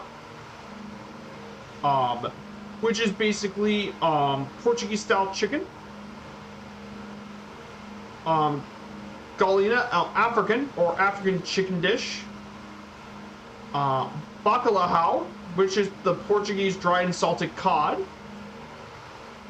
Pato de cabidela, or chicken. Macanese chili shrimp, minchi, which is minced ground meat, and more. Another tradition is cha gordo, or fat tea, which is a big tradition for tea ceremonies, including Catholic holidays, Christian, or birthdays, and more. So Macau has, oh, I don't know the word lusophone. Oh, lusophone. Lusophone is someone who speaks Portuguese, by the way, is a lusophone. Lusophone are people that speak Portuguese. It's called lusophone. It comes from the Portuguese word lusofonos, which are people who speak Portuguese as a native or common second language.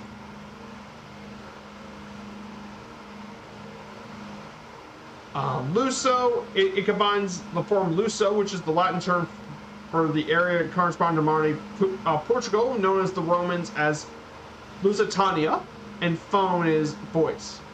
So basically, lusophone means that's what it is. Yeah, I ended up looking it up. But yeah, lusophone is someone who speaks Portuguese. No, I'm more happy to give you that as well. But yeah, basically,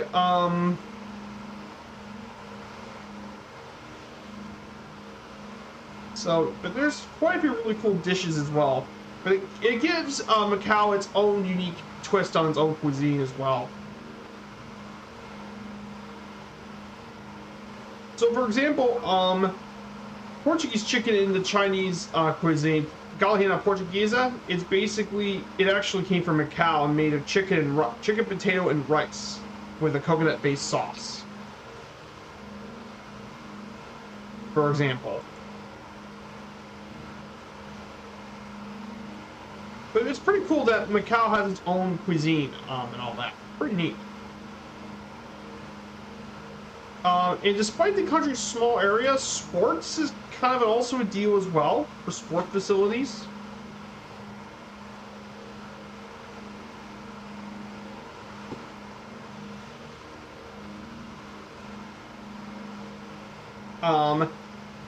They hosted many major international sport events, including the 2005 East Asian Games, the 2006 Lusophone Games, which is Portuguese-speaking games of the Portuguese world.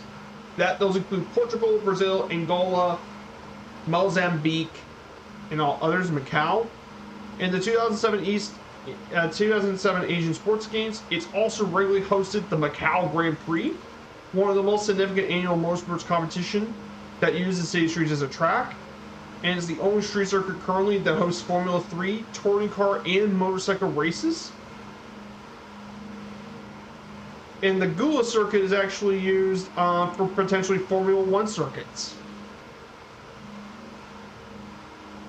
And of course, Macau also represents itself separately in its own sports teams' international competitions. And it has its own national Olympic committee, but does not compete with the Olympics. So yeah, that's a little bit about sports as well. So that's it. That's kind of some interesting fun facts about Macau's culture.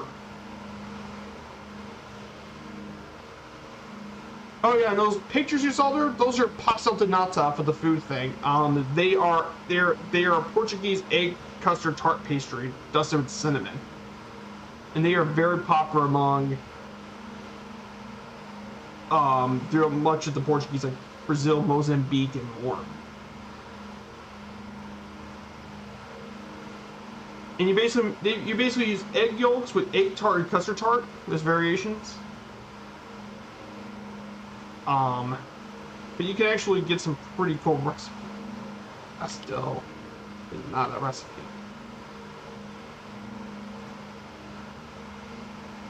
Ah, here it is.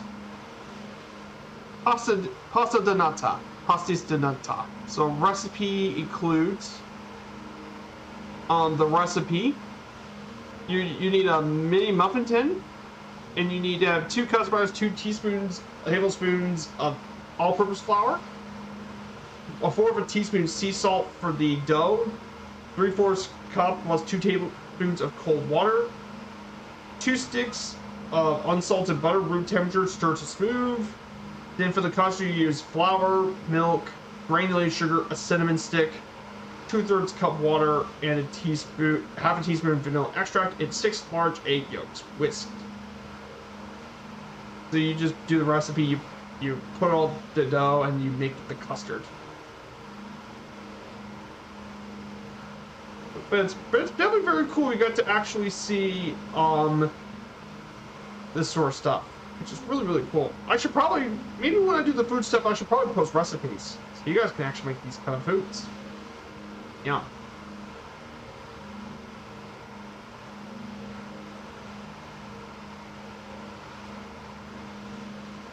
Which is absolutely delicious. So let me go ahead and check how my fuel situation is going to look. 43%. Yeah, I'm loving how stable this DC-3 is. I've been through the whole flight. It's been really, really smooth.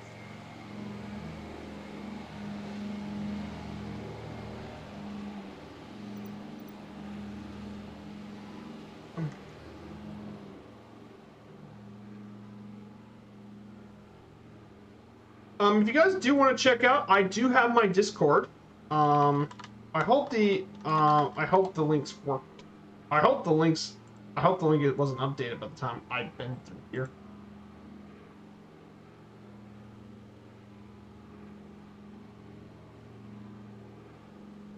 Yeah, the only reason I haven't shown you guys much of the outside is because we are over water.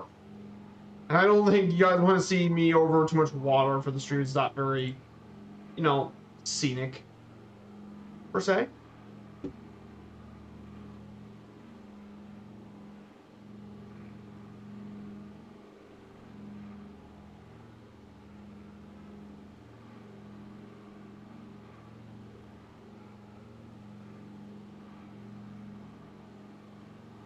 So yeah, I can't wait to celebrate the rest of Easter Sunday with my family and all that. It would be a really nice Easter Sunday to have good dinner and just be there for the company, for the family. I think that would be really, really awesome.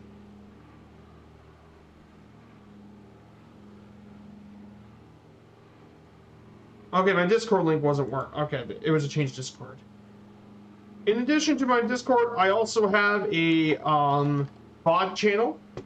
This is where I put all my VODs and make sure everything works pretty good.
So we're not too much farther. We just only got a little bit left. I'm gonna go ahead and turn 300. We're gonna turn heading 306. So, no, that's not. Let me get this.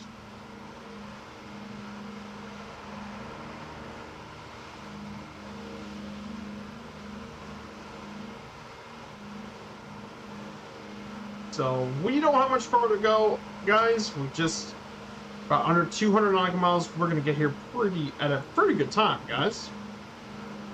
And yes, we would definitely do some flight scene over on Macau. We're gonna definitely do some flight scene for you guys in the chat.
think we could put. I think we might be.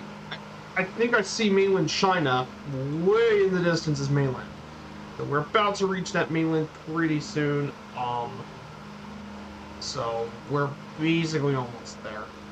So I think I'm gonna do another quiz or two, just so I'm gonna probably do let's see, sports 8. Let's see, let's do another one. Let's do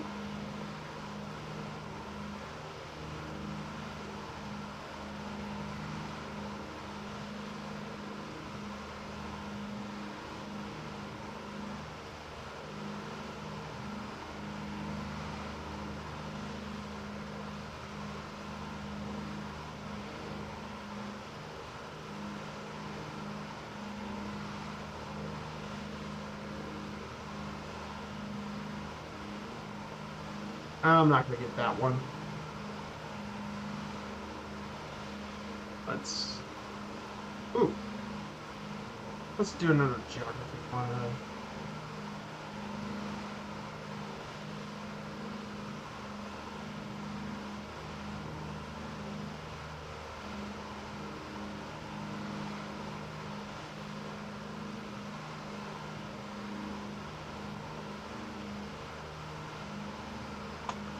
Oh, I already got all the capitals for that one.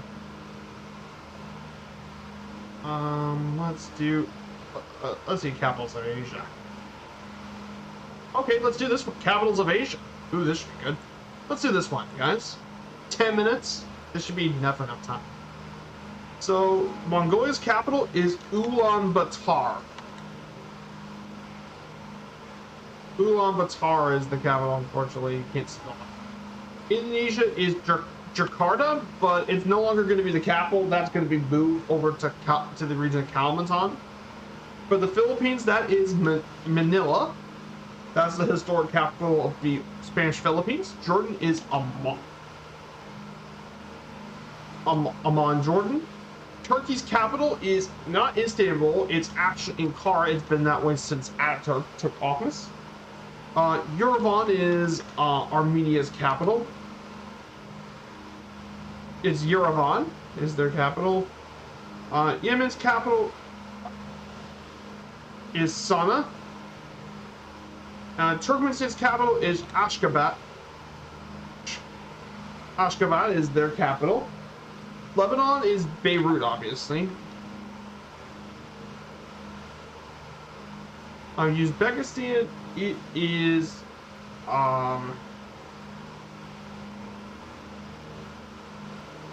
Tashkent is their capital, Uzbekistan. Bangladesh is Dhaka. People's Republic of China, their capital is Beijing, obviously, one of the world's historic cities. North Korea, that is Pyongyang.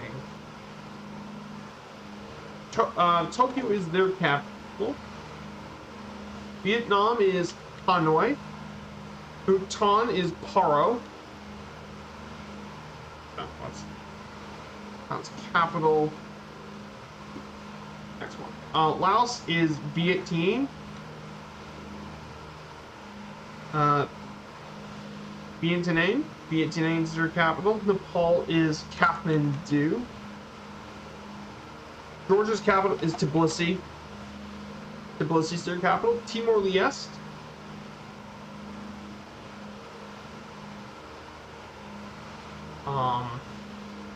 Oman's capital is Muscat.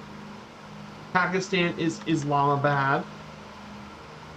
Thailand is Bangkok. Kuwait is Kuwait City.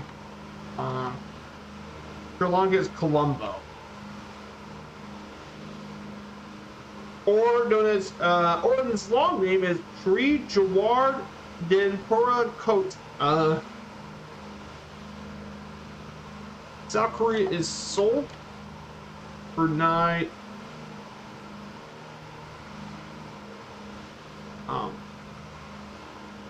Singapore is literally Singapore. Israel is Tel Aviv. No, it's Jerusalem.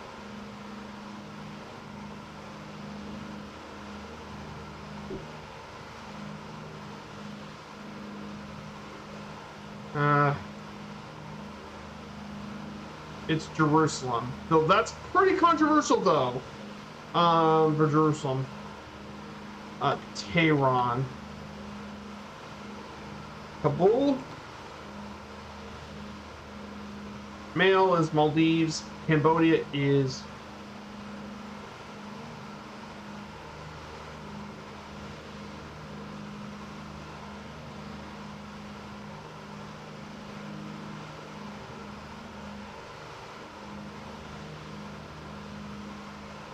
Tajikistan is Tajikistan's capital. Iraq is Baghdad. Qatar is Doha. Moscow is Russia's capital. Kazakhstan is Astana. India is New Delhi.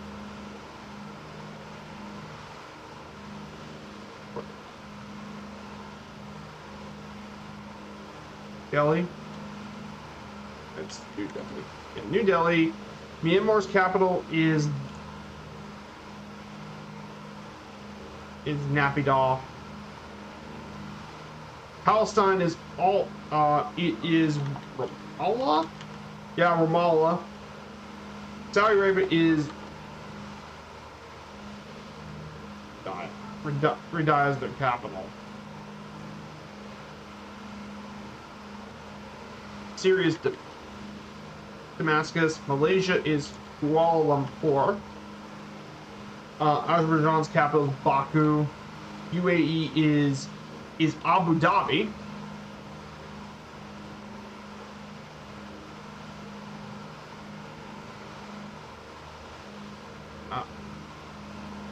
Abu Dhabi. Bahrain's capital is Manama. Kyrgyzstan is Bishkek.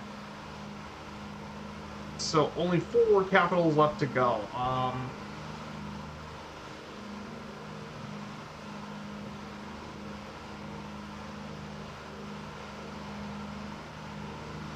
Is it Thimphu?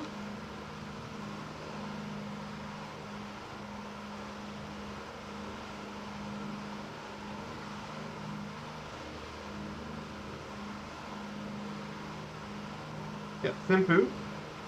Timor-Leste. That used to be a Portuguese colony, I believe. I had an idea. Dili, I believe. Yeah, Dili. Brunei's capital. I think I flew near it. It's Bandar Seri Begawan.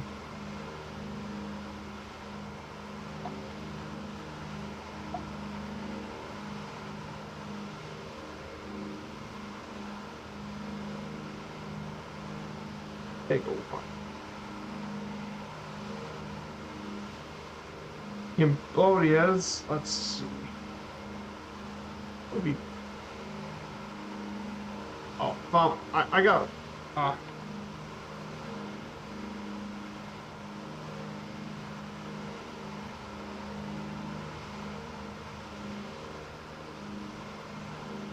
Oh, I think it's. Okay, and then Tajikistan's capital, the last one. Let's. How do I think about it? Oh, it's Dushanov. I remember. It's Dushanov. I remember. Oh, there you go. Hey, good to see you, Martel. Happy Easter to you, my friend. Just did a quick quiz, just to pass a little bit of time before we make our landing here into Macau. We're about 176 nautical miles to our final stop here.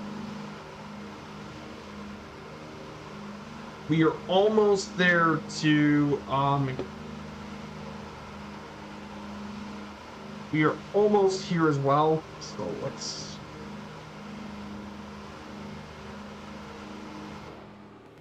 we are very much almost there.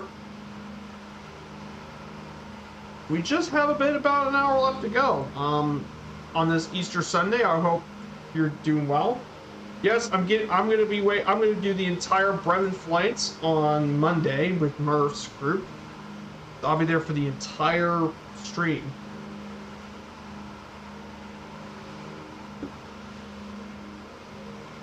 Hmm. Hmm.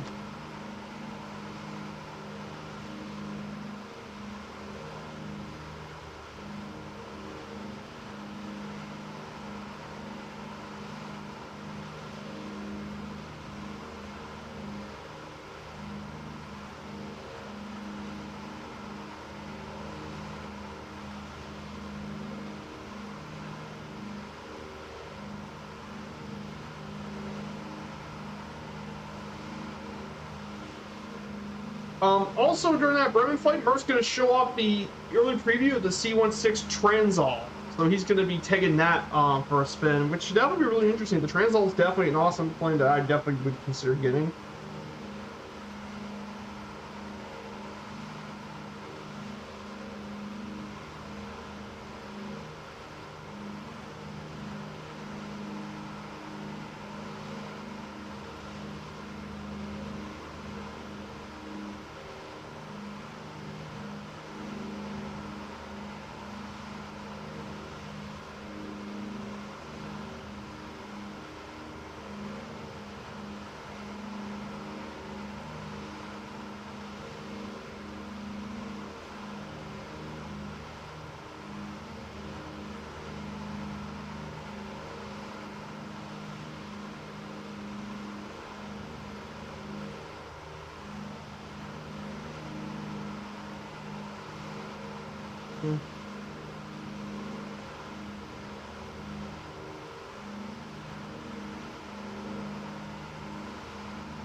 Yeah, this would be a real long haul. Yeah, 8 to 11 hours of streaming. That's going to be a long haul.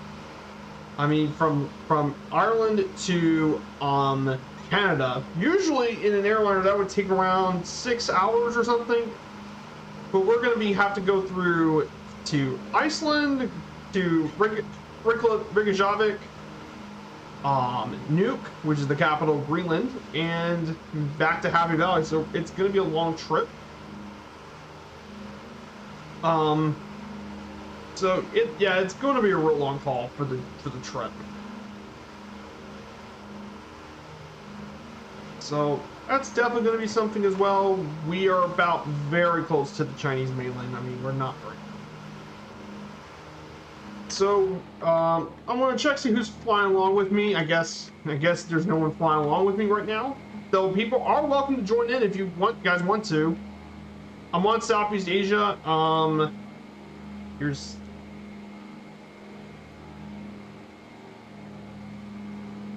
Yeah, so basically we don't really have anyone flying with us. We'll get there pretty soon, guys. Don't you guys worry.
So, let's go ahead and grab some fun facts about the city of Macau. So here's a couple of fun facts that I picked up on during my research of Macau. I don't know if it's not in the sim, but one of the more unique buildings in Macau is Morpheus, which is the world's first freeform exoskeleton-bound skyscraper, and it cost, get this, $1.1 billion to build, and it uses 28,000 tons of structural steel, which is 4 times the amount of wrought iron used to build the Eiffel Tower. Yes. It's bound by an exoskeleton.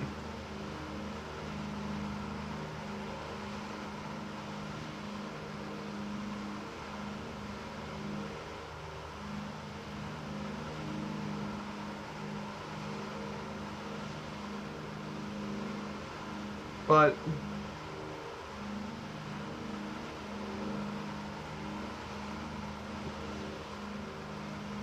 another fun fact, Macau is connected to Hong Kong, China by the world's longest sea bridge, the 34-mile long Hong Kong-Zhuhai-Macau Bridge, which is 34 miles. And get this, it is actually 20 times the length of the Golden Gate Bridge in San Francisco. Yes, you've heard that right. It is longer than that. And that bridge was opened back in 2018. It's a bridge tunnel system consists of 3 cable-stayed bridges, underwater tunnel, and 4 artificial islands. And it costed $18 billion to build, or in the case of the Chinese renminbi, 127 billion renminbi. But yeah, it is a really long place to connect to the bridge. That's an insane bridge system, if you ask me. Then Macau has the world's biggest casino. The Venetian Macau has got the world's largest casino floor with 640 gaming tables and over 1,700 slot machines you can find in the Venetian Macau.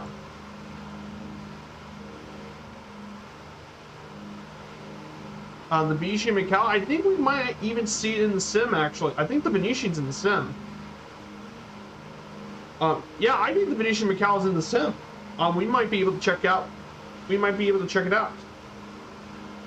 Which is an absolutely massive casino.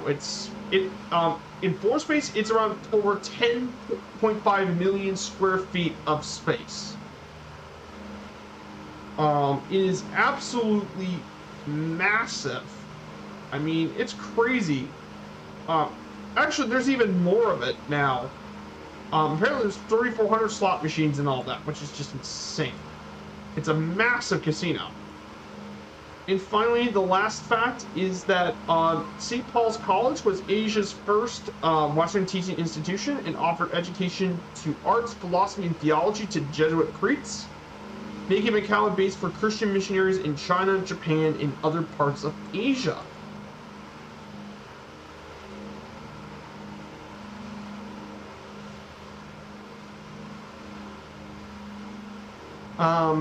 And that college was established all the way back in 1594. Yes, it's that old. I kid you not.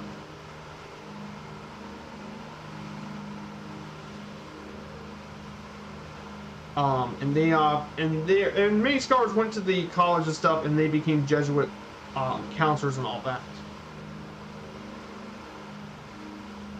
which is pretty cool.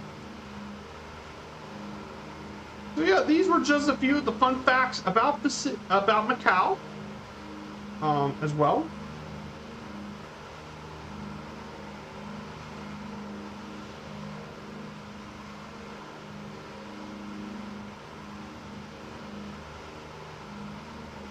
I think we could start descending pretty soon. I think we'll start descending once we get near waypoint. We want to be at our waypoints.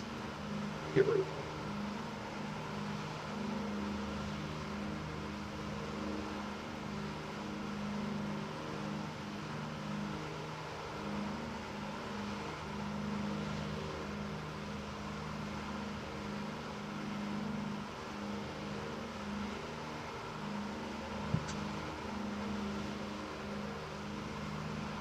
Mm.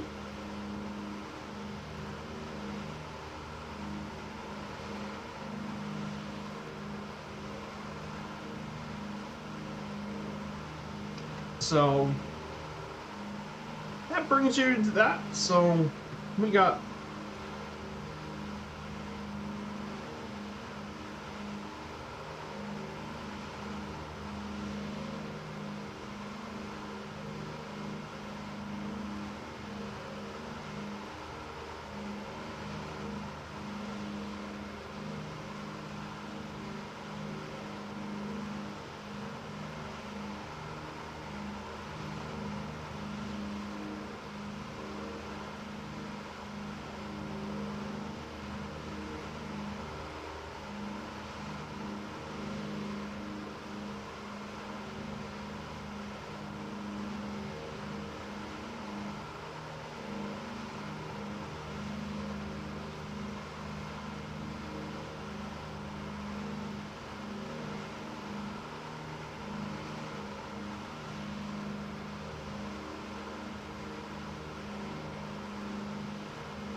so we're gonna go ahead and in about we're gonna turn in 20 nautical miles. We're gonna go ahead and turn to the heading of 818,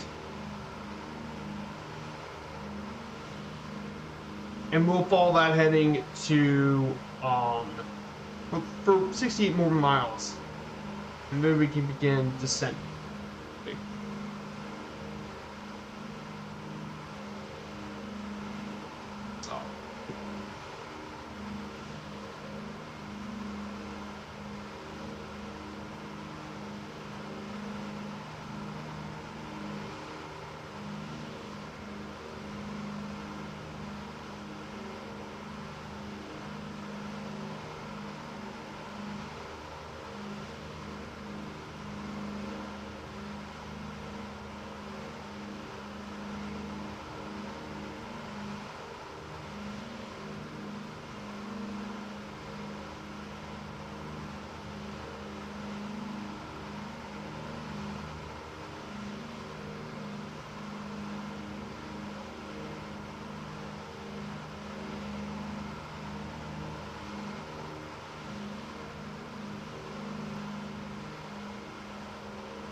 Okay, let's go ahead and check the fuel situation. Let's see our fuel. Our fuel is 28. So, I'll change the tanks as we get closer to Macau, and then we just...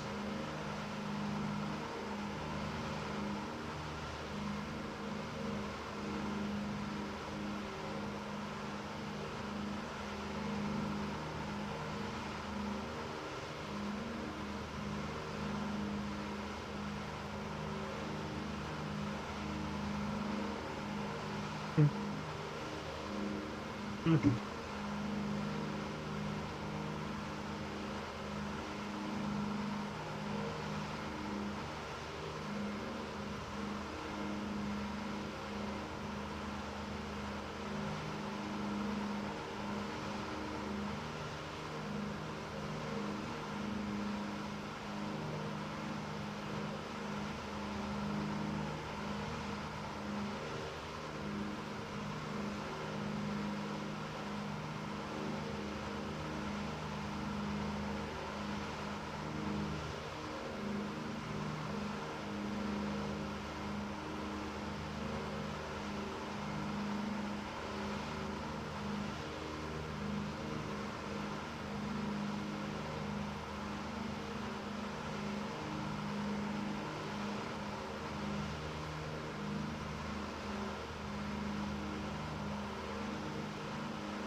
you're gonna be AFK for a short while. Dinner's ready. No worries, Martel. Enjoy your dinner.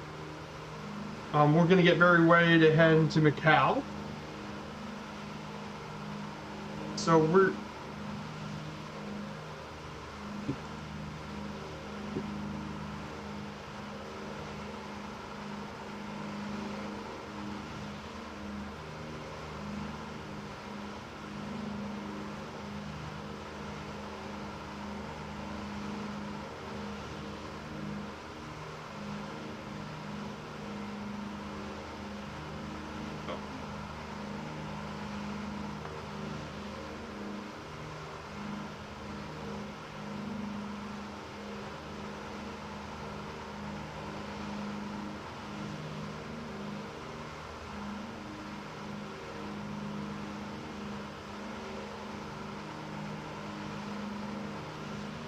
Yeah, right now I'm just cracked 630 followers. That's pretty crazy to think about. I'm just really gaining a lot of people.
Turn right. Oh.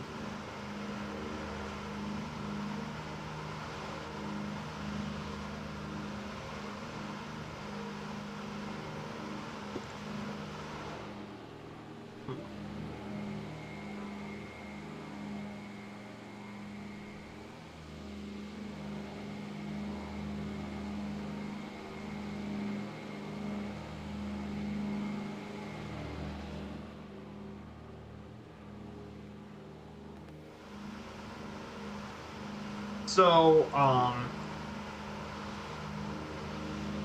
in terms of other information, so one of the more interesting things about, I think, let me pull up a few more fun facts about Macau. So Macau's got plenty of other fun facts too.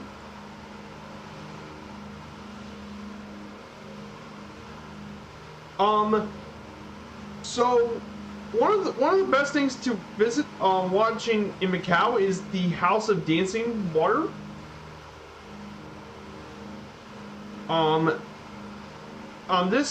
This show is about a Chinese folktale with high energy draw-dropping water stunts.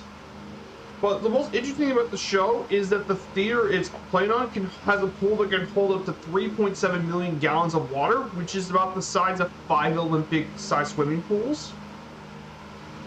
It's also home to one of the highest bungee jumps in the world, on the Macau Tower bungee jump, which you can bungee jump from 764 feet or 233 meters. And you can do a bungee jump off of it. Hey, 10 minutes to, oh my god, 10 minutes until land with a rate of 30 people. Good to see you, 10 minutes until landing. Welcome, Raiders. This is Viper Strike 95, and I hope you guys have an awesome Easter Sunday. I'm doing a DC-3 flight. Doing the recreation of the 2017 Breitling DC-3 trip. We're heading to Macau today. From Laoag, Philippines. Great to see you. I hope you guys had an awesome stream. 10 minutes until landing. I hope you had a great stream as always. Welcome, Raiders. So, we are around, I believe, let me look at my map for just a second. We are about 110 nautical miles to Macau. Earlier today, we were talking a bit about I had a slideshow of information ready for today's trip about Macau. So I'm going to give you a little bit of briefing about overview about Macau for you guys who have been rated. So Macau is one of the special administrative regions in China, located in the western Pearl River Delta. It has a population of 680,000 people in just an area around 12.7 square miles of land, making it the world's most densely populated region in the world. A lot of people, and here's something else that many people didn't know. Macau was once a Portuguese colony for over 440 years, from 1557 until 1999, when it was part of Portuguese. So it has a unique Portuguese-Chinese blend of culture and traditions. And of course, the thing that most people know Macau for is its gambling. In fact, in terms of gambling, it is 7 times more industry that's 7 times larger than that of Las Vegas. So it has a massive gambling economy. It's very densely populated, and it's got a unique blend of Portuguese and Chinese customs and traditions. So yeah, that is a little bit about Macau that I guess you guys would like to know about.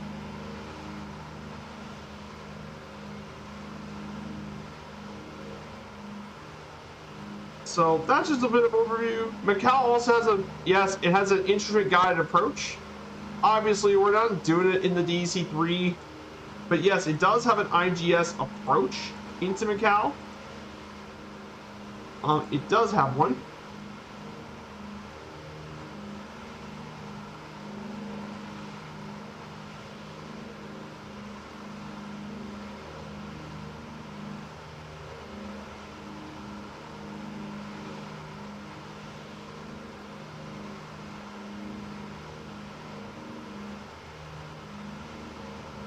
But it's definitely a very, very cool place as well. So, I was just going to show you some of the slides for your overview. So yeah, Macau, as well. But yeah, I worked on these myself, guys. These slides, I've worked on them myself. Macau, over a bit of history, just a brief overview. So here's a little bit about Macau's history. If you guys want to go see the VODs of me talk about it, it's in the VOD that's going to come out. But it shows just a brief overview about history of Macau and all that. Just a brief overview about Macau's history. Turns out it's got quite a long history and all that. So guys, if you like what you see here in the chat, and if you haven't followed the channel, I think smashing that follow button would be awesome. But you can see how the government all works in here, how being a special region of China is a somewhat unique government compared to the rest of China. Its divisions, geography, economy, tourism, of course, it's gambling, which is massive in Macau, and its own transportation, too. Pretty cool stuff. But yeah, I talked about nearly anything about Macau. I've talked about all that.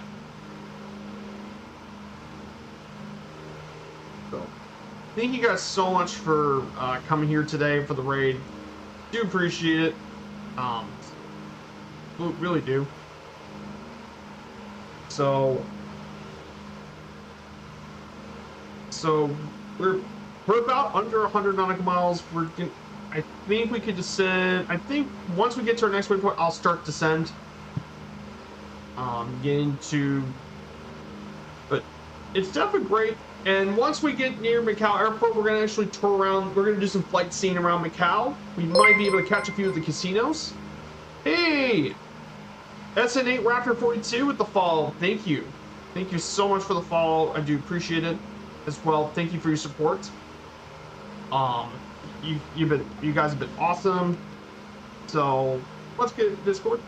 Gotta have for dinner, outdoors in the real world, blah. But catch you soon. Oh, thank you, Tim Instalanding. Thanks for coming with the raid. I do appreciate it. We got lots of stuff coming this Easter.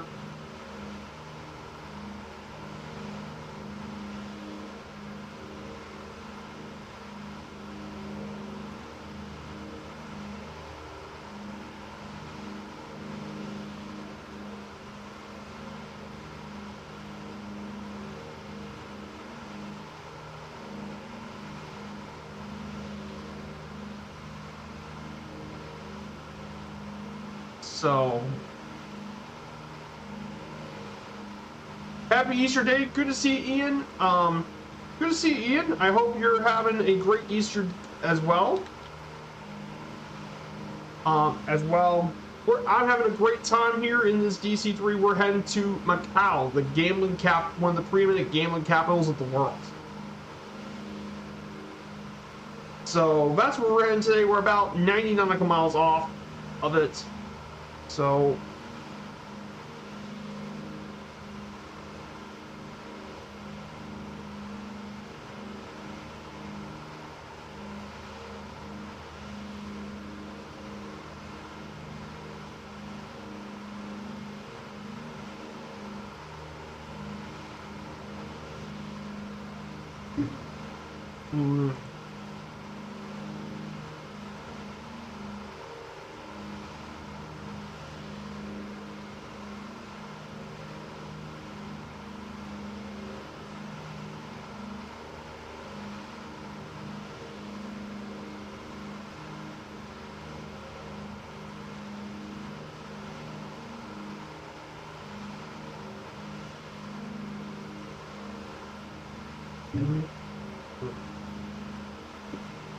oh, you're also in the C-47 as well. Leg 9 of the Great Australian Air Rally. Ooh, nice. Albany the Perf. Cool. See, if you guys want to see it, check that out. Air Rally.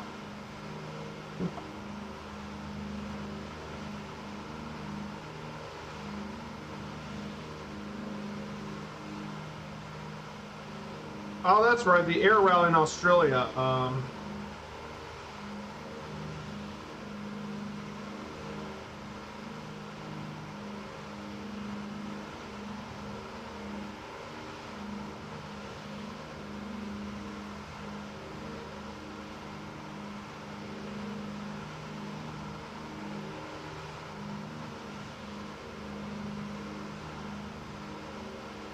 That's really cool. Have a great flight there, Ian. Bluegrass Airways is what you need. Ah, gotcha. Nice.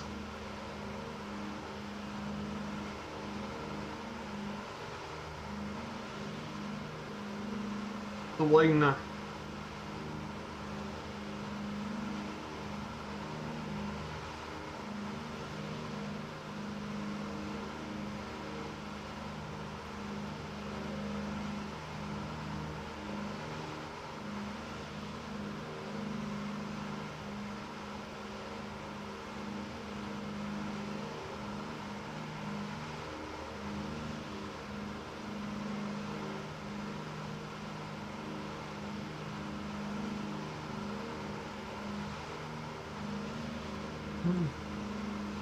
Ah, Bluegrass, got it. Thank you. So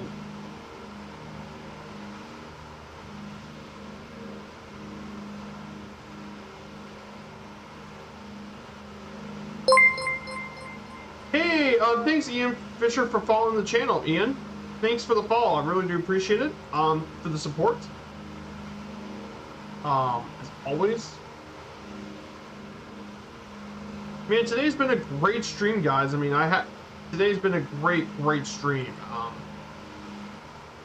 I didn't expect all these people to show up here on Easter Sunday. I know Easter Sunday's today, which is we got a big thing going on, but I do appreciate all you guys being here on Easter Sunday. I had a lot of fun yesterday flying that DC-3 event with Murph and his crew. That was a bunch of fun flying that DC-3 at night. At least, unlike in real life, I didn't have to worry about the AA guns because, you know what? In real life, those pilots were getting shot at by anti-aircraft guns while dropping the paratroopers. So, I mean, the people who did those D-Day Normandy things, they were risking being killed by being shot out of the sky, literally. I kid you not. But it just shows the absolute bravery of the greatest generation of people. So, absolutely incredible.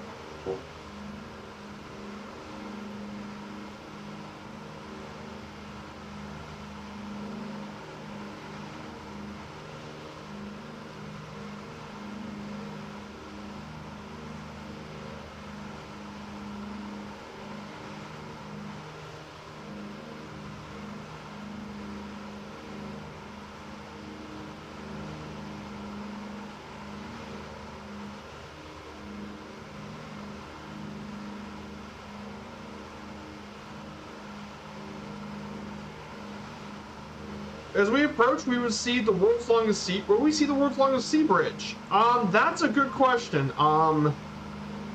Will we see it?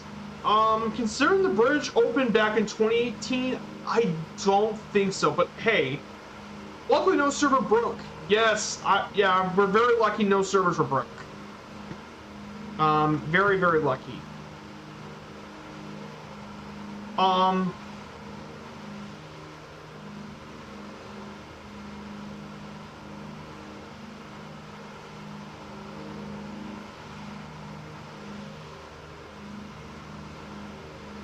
Apparently you can also find in Macau a figure 8 Ferris wheel located in Studio C's Golden Reel. As well, you can find that. And Macau has one of the world's highest life expectancies. The average life expectancy is actually 84 years old. It's pretty crazy to think about. That is a pretty surprising fact.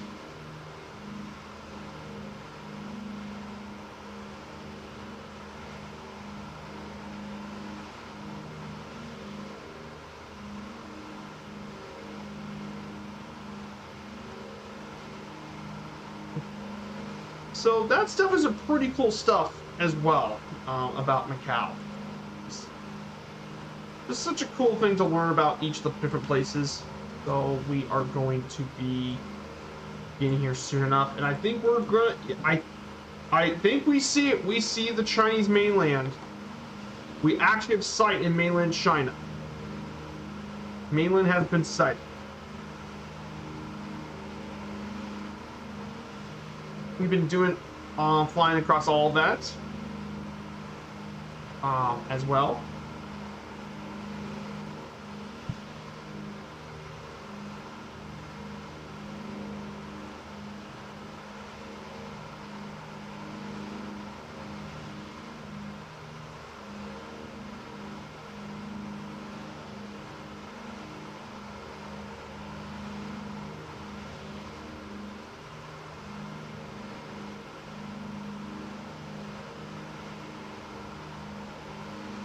Land ho! Yes, we have sight of mainland China. Well, here's the funny thing, guys. If you guys if some of you guys want to stick around for next week's stream, next week we're going to be heading to Taipei next week, and believe it or not, the landing in Macau is the only time we're going to ever land in mainland China. I kid you not. Because next Sunday I'll explain to you why that's the case from the book that they did the pilot, which is this book right here. It is the legendary DC-3 by Francisco Giulio. He does the text, and he actually explains why Macau is the only time we enter mainland China. Mainland China, I kid you not. I'll probably explain to you actually when we get to Japan and all that.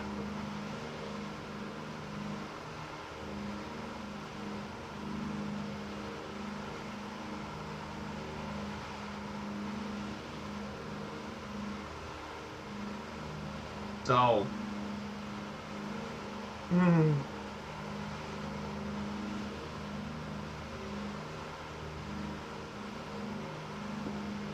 yeah, exactly. We are recreating the Breitling DC-3 around the world trip. The DC-3 we're in its code is Hotel Bravo India Romeo Juliet. Now, this DC-3 particularly has a long history.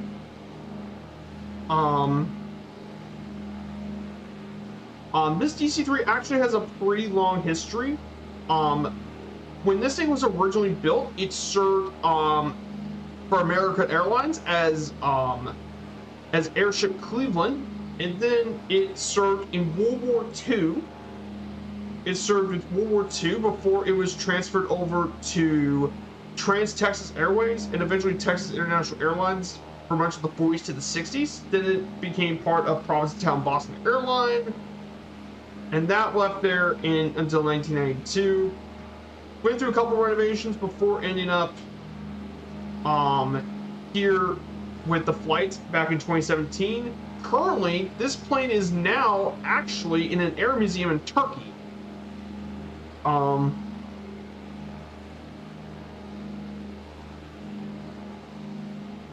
And in fact, if I might do that, I might be doing another part. And I guess after the World Journey ends, I'll be probably doing one more flight, a special one, a long haul one, and we'll be going from Geneva all the way down to the Air Museum where the plane was at.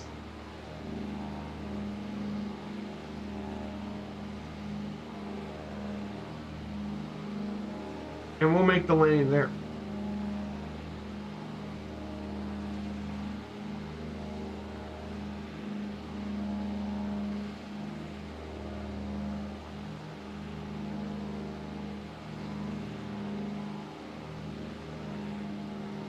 So for one more flight as well.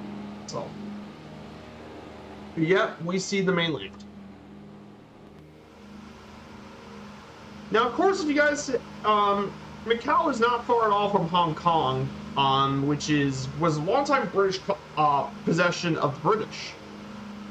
And I bet if you guys ever did anything in Hong Kong, I bet some of you guys have done that IGS-13 landing to Kai Tak, which I've done that once. That landing is absolutely crazy. I can definitely see why it's a very tricky airport to land.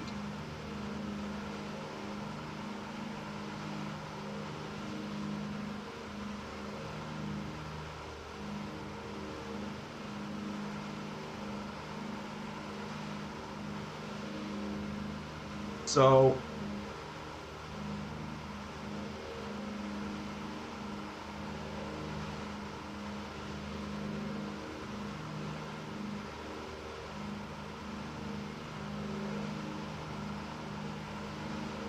yeah, we're good. So for the guys in the chat, I'm gonna go ahead and get the lane predictions set up. I know we got a bit of a while to go, but the bot's not working. There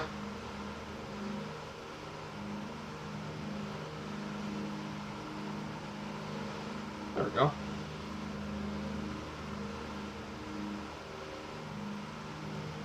There we go. Got the bot working. Estimation point predicts negative number, and let's pile up a few predictions. Breitling may be best known for their performance wristwatches. Yes, Breitling is very famous for their wristwatches. I've actually put one of those on. The Navitimers, definitely very nice watches, though they're also really expensive. For example, for one of their Navitime watchers, on sale for Breitling, according to their website, I found one. I'm trying to find the one I put on, but it's around $9,000 to $10,000 for one of these watches, which is extremely expensive. These are very high quality watches, very, very high quality.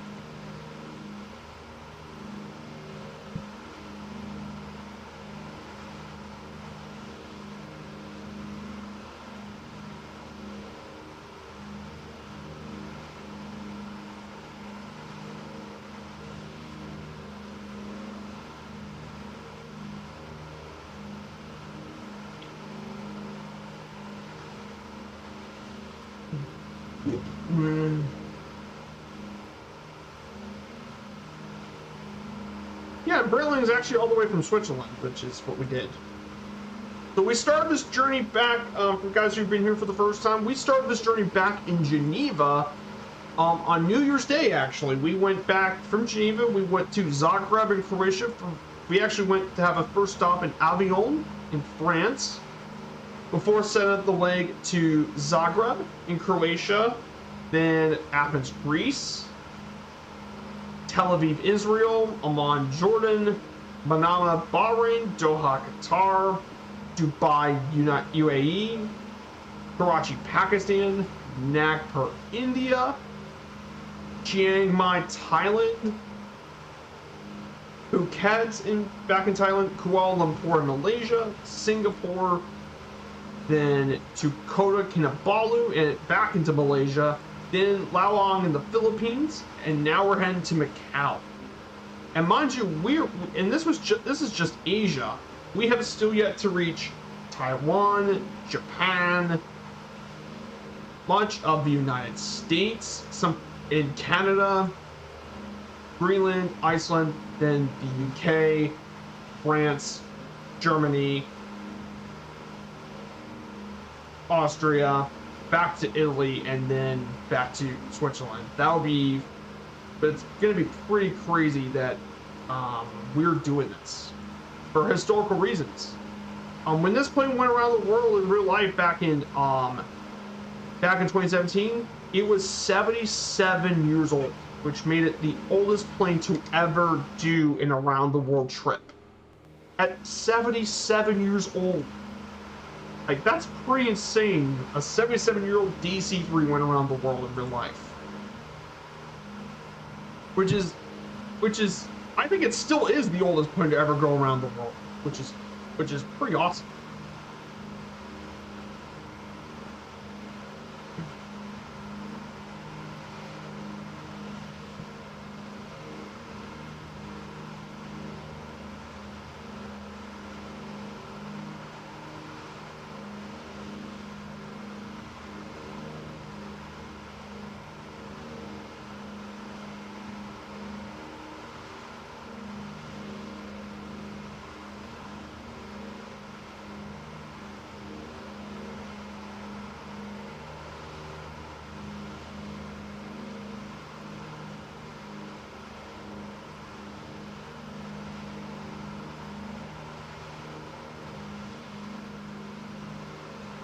Hey, you're back, Martel. Good to see you. Yeah, we're just about 47 nautical miles out of it. I'm going to go ahead and start descending here for a little bit. I'm going to go ahead and cut back the engines. I'm going to make a descent. We're going to go and descend down. Going to go ahead and make my descent to around 1,500 feet, so we can see the rest of the Macau. 81 years ago this weekend, says Ian Fisher, the first U.S. relief flight over the hump took place in the C-47s. Oh, that is awesome. They're recreating it. That's awesome. For guys that don't know about the hump, basically the hump was they supply people in China, so in order to do it, they actually had to fly over the hump, which is basically transporting goods from through the Himalayan mountains to aid the Chinese against the Japanese. And this happened for 3 years, between April 8, 1942 and November 1945. They traveled from Assam in India to the city of Kunming. Yeah, Kunming. Or Yunnan food, in the Chinese language. But this flight was super important. And this was used to supply it. So they had a lot of issues trying to get this set up because it had no units trained or equipped to move cargo, and there was no airfields existent between the China-Burma-India theater at the time. And also, it's also really dangerous because, you know, the Himalayas with all the heights. Combine that with lack of reliable charts and absence of radio aids, and in a dearth of information about weather, it was a very tricky flight. Very tricky.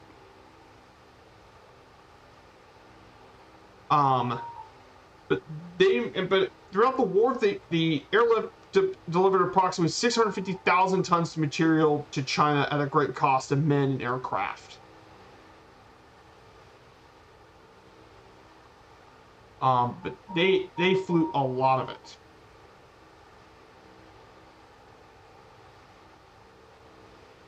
But it's crazy. I mean,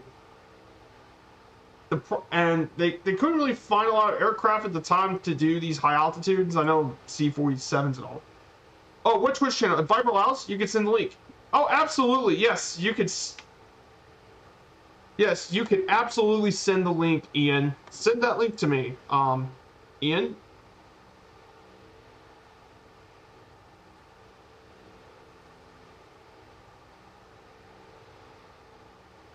Yes, absolutely. Send the link. Ah, gotcha.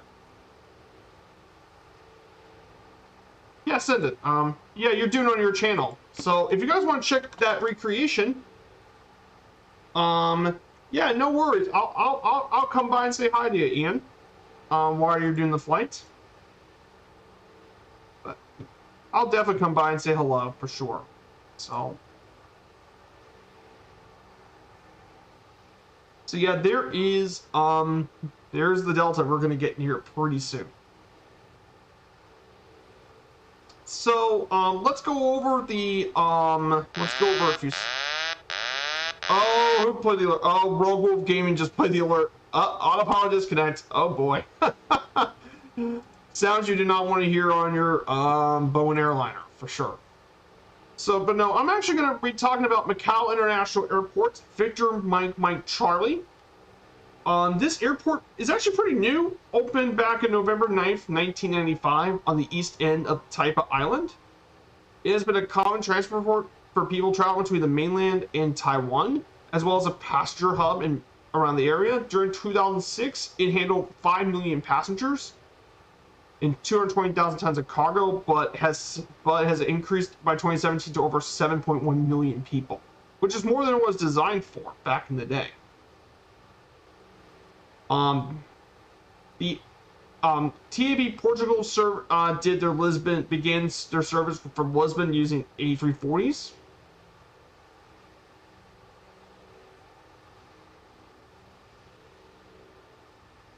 However, it currently has flights all across throughout Asia, mainly in mainland China and Taiwan, but also other cities like Hanoi in Vietnam, Osaka in Japan, and more. There's also flights to Seoul, to Cambodia, Manila in the Philippines, and even some flights into Thailand, like and Bangkok as well. And of course, it's also a pretty good cargo airport as well. Qatar Airways uses it as their cargo thing as well. And the busiest route out of this airport is from Taipei in Taiwan.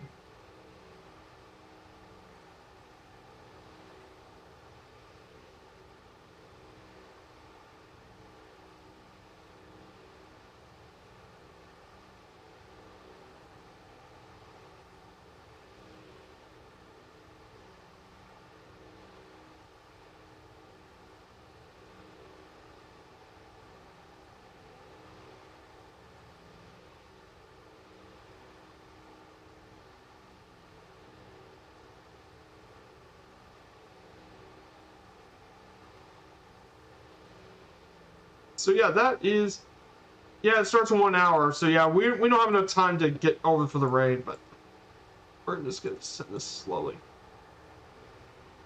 So right over to our right, we can actually see a few islands. So these are quite a few islands that are off the coast of the mainland China. They different bays and little islands all throughout to the right. So we can definitely see a few of the islands. Pretty cool. Pretty cool to see. Sure.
Just gonna increase the speed.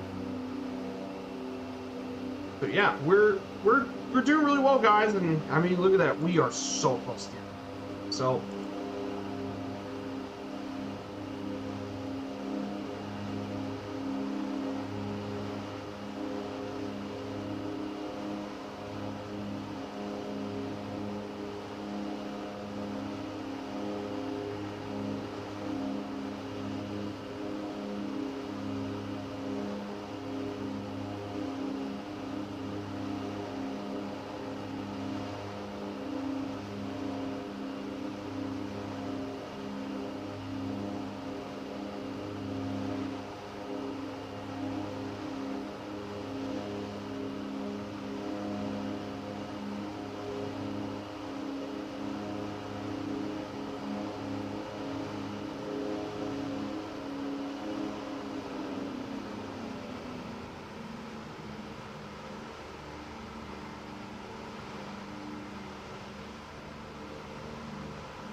So I think and there's Link.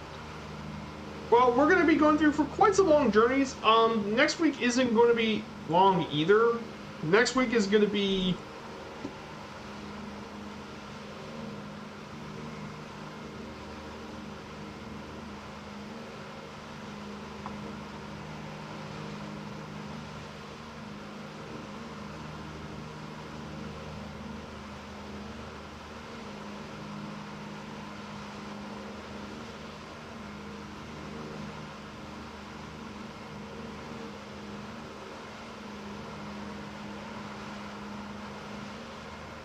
Because next week's actually going to be even shorter, because that one's going to be a pretty short one.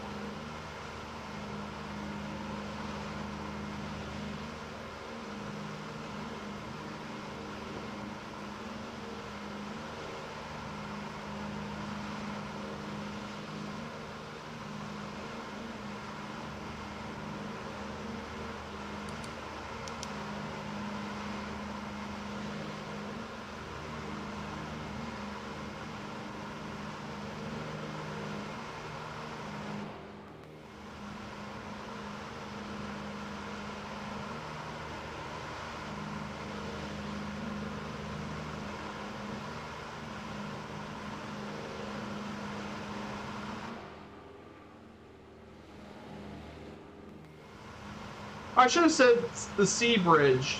Yes, we might be able to see it. Let's...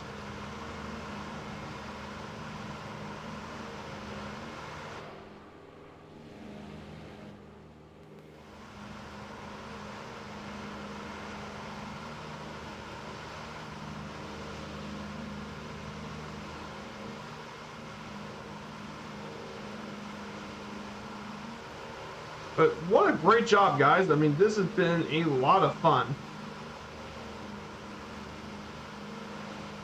Being here today. Been a nice relaxing flight across through the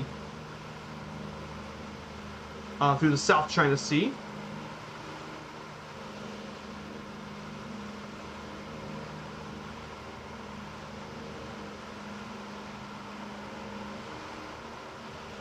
So we should be seeing Macau any...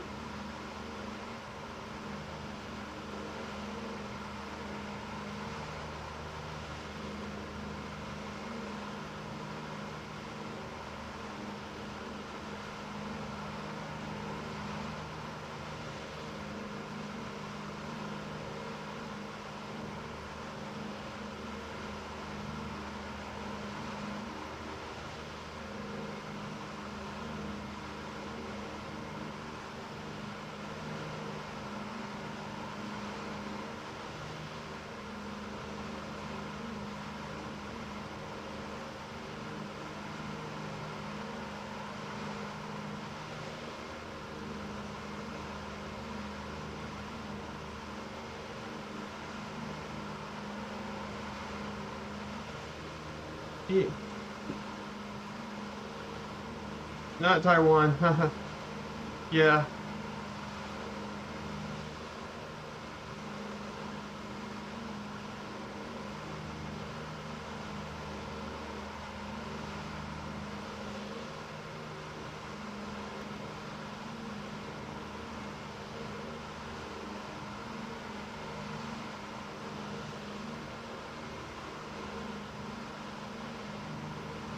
So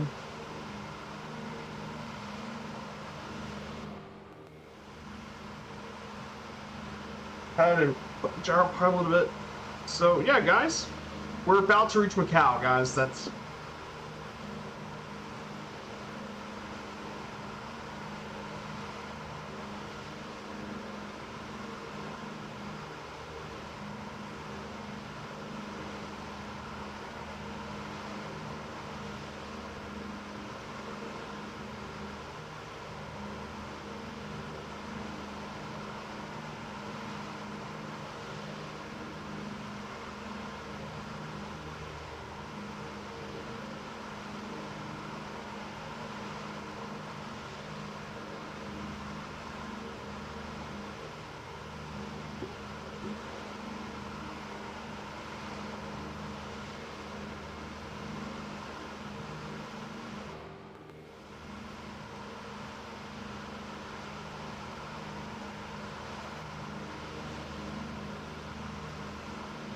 so there it is. We now see Macau, guys. Look how close we are to Macau. That's pretty cool. Mm-hmm.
So here it is, guys. This is Macau, and here's the international airport. So let's go ahead and take this jar pod off. Go ahead. Hey, let's go ahead and take that jar pilot off.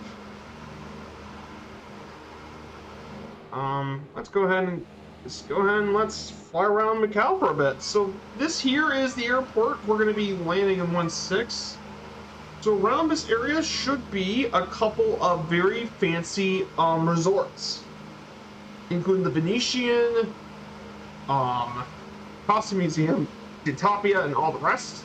These are all, in this scenario,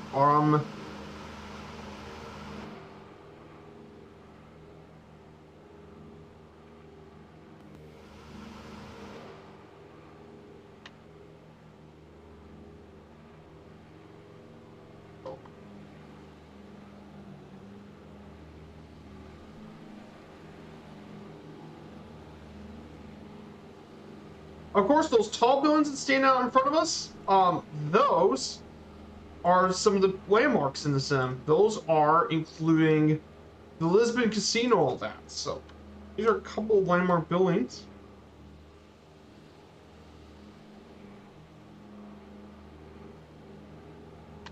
There's a hippodrome. There's a racing facility.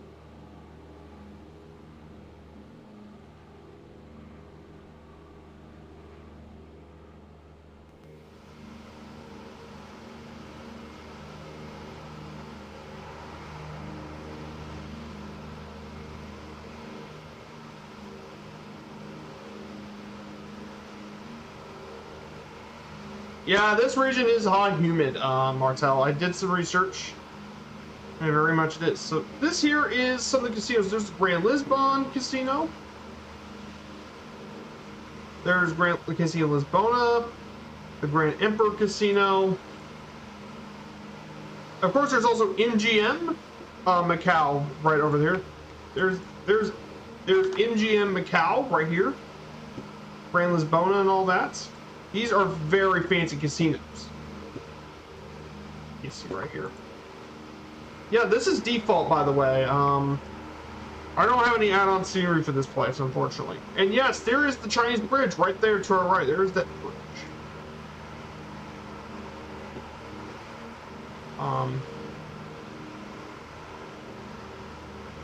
So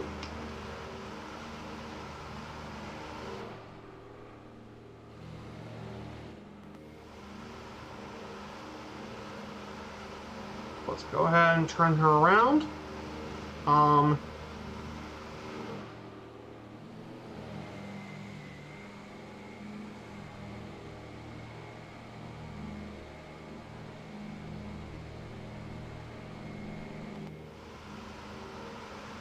Okay, so that's Macau. That is the last of the pictures for Macau.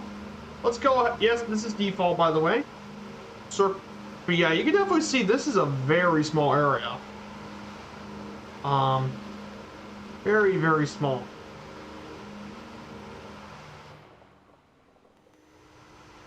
As well. Yes, you actually do see the bridge. There's the sea bridge. And to our left, that is Hong Kong International Airport we see to our left. Is Hong Kong International. Now, that is a much larger airport than Macau International. That's Victor Hotel. Hong Kong International, one of the largest airports in all of Asia. Okay. We're going to go ahead and turn on the flaps. I'm getting ready to get landing.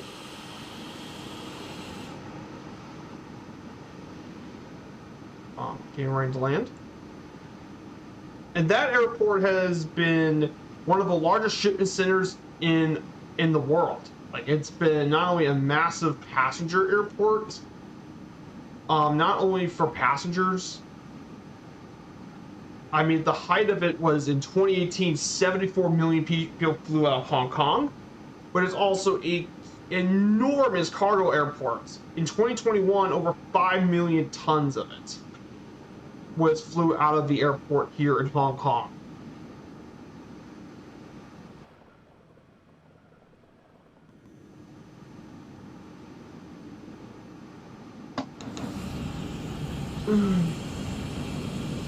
So here it is, guys. This is Macau International.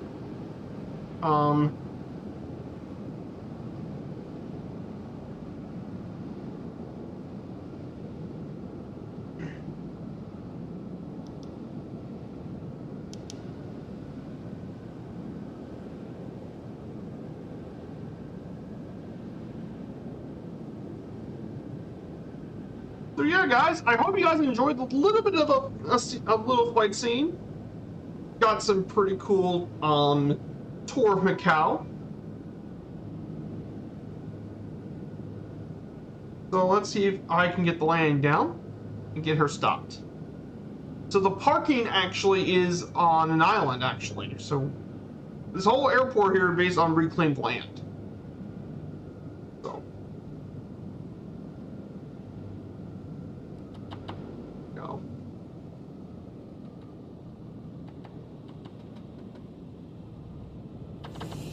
bump, bump, bump. And head back to the wheel. Keep it on the tail. Beautiful. Huh. Beautiful. We're going to go ahead and reverse taxi. Get back to our runway. Then we're going to turn left. Careful not to fall into the water. I landed at 190 feet per minute. That's a good landing in the DC-3. That's good.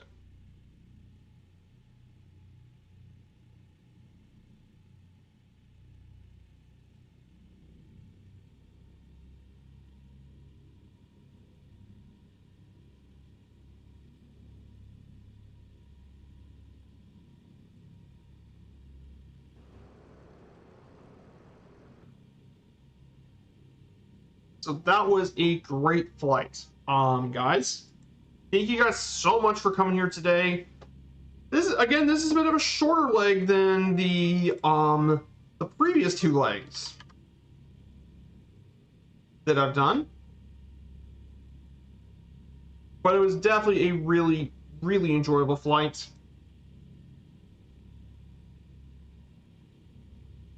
The flight took 3 hours and 26 minutes of flight time.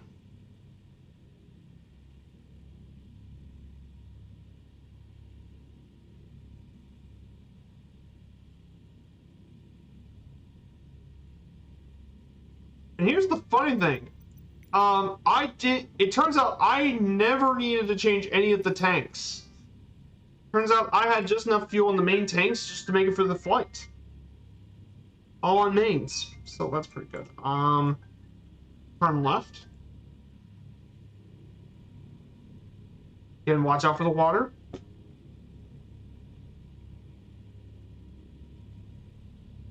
Good job. Thanks, friends all. Really do appreciate it. Turn on the lights. Eco line off. Sure, don't get back into the water.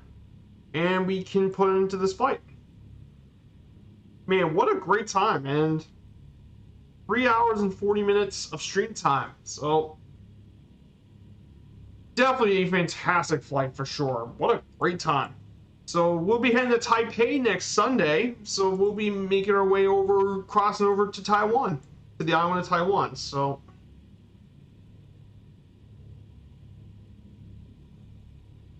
good parking. Guess this here would be good. I guess here would be good parking. Right next to the water side.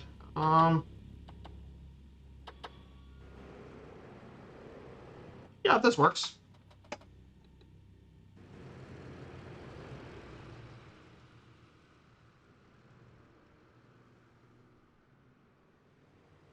That looks perfect. Okay, guys, we now have ready to wrap up the stream. Guys, thank you so much for another leg of the DC-3 trip. Leg 17 is now completed. We're now in Macau. Thank you guys so much for coming here today on this wonderful stream. And we're gonna get ready to set up a raid. I'm probably gonna raid Okandu for today. I'm gonna raid the Candonians today. Okandu's currently flying the Norseman today. So we're gonna go. I remember doing this flight in the sim they did back then, was it? Yes. I remember doing this flight as they did it back. It was.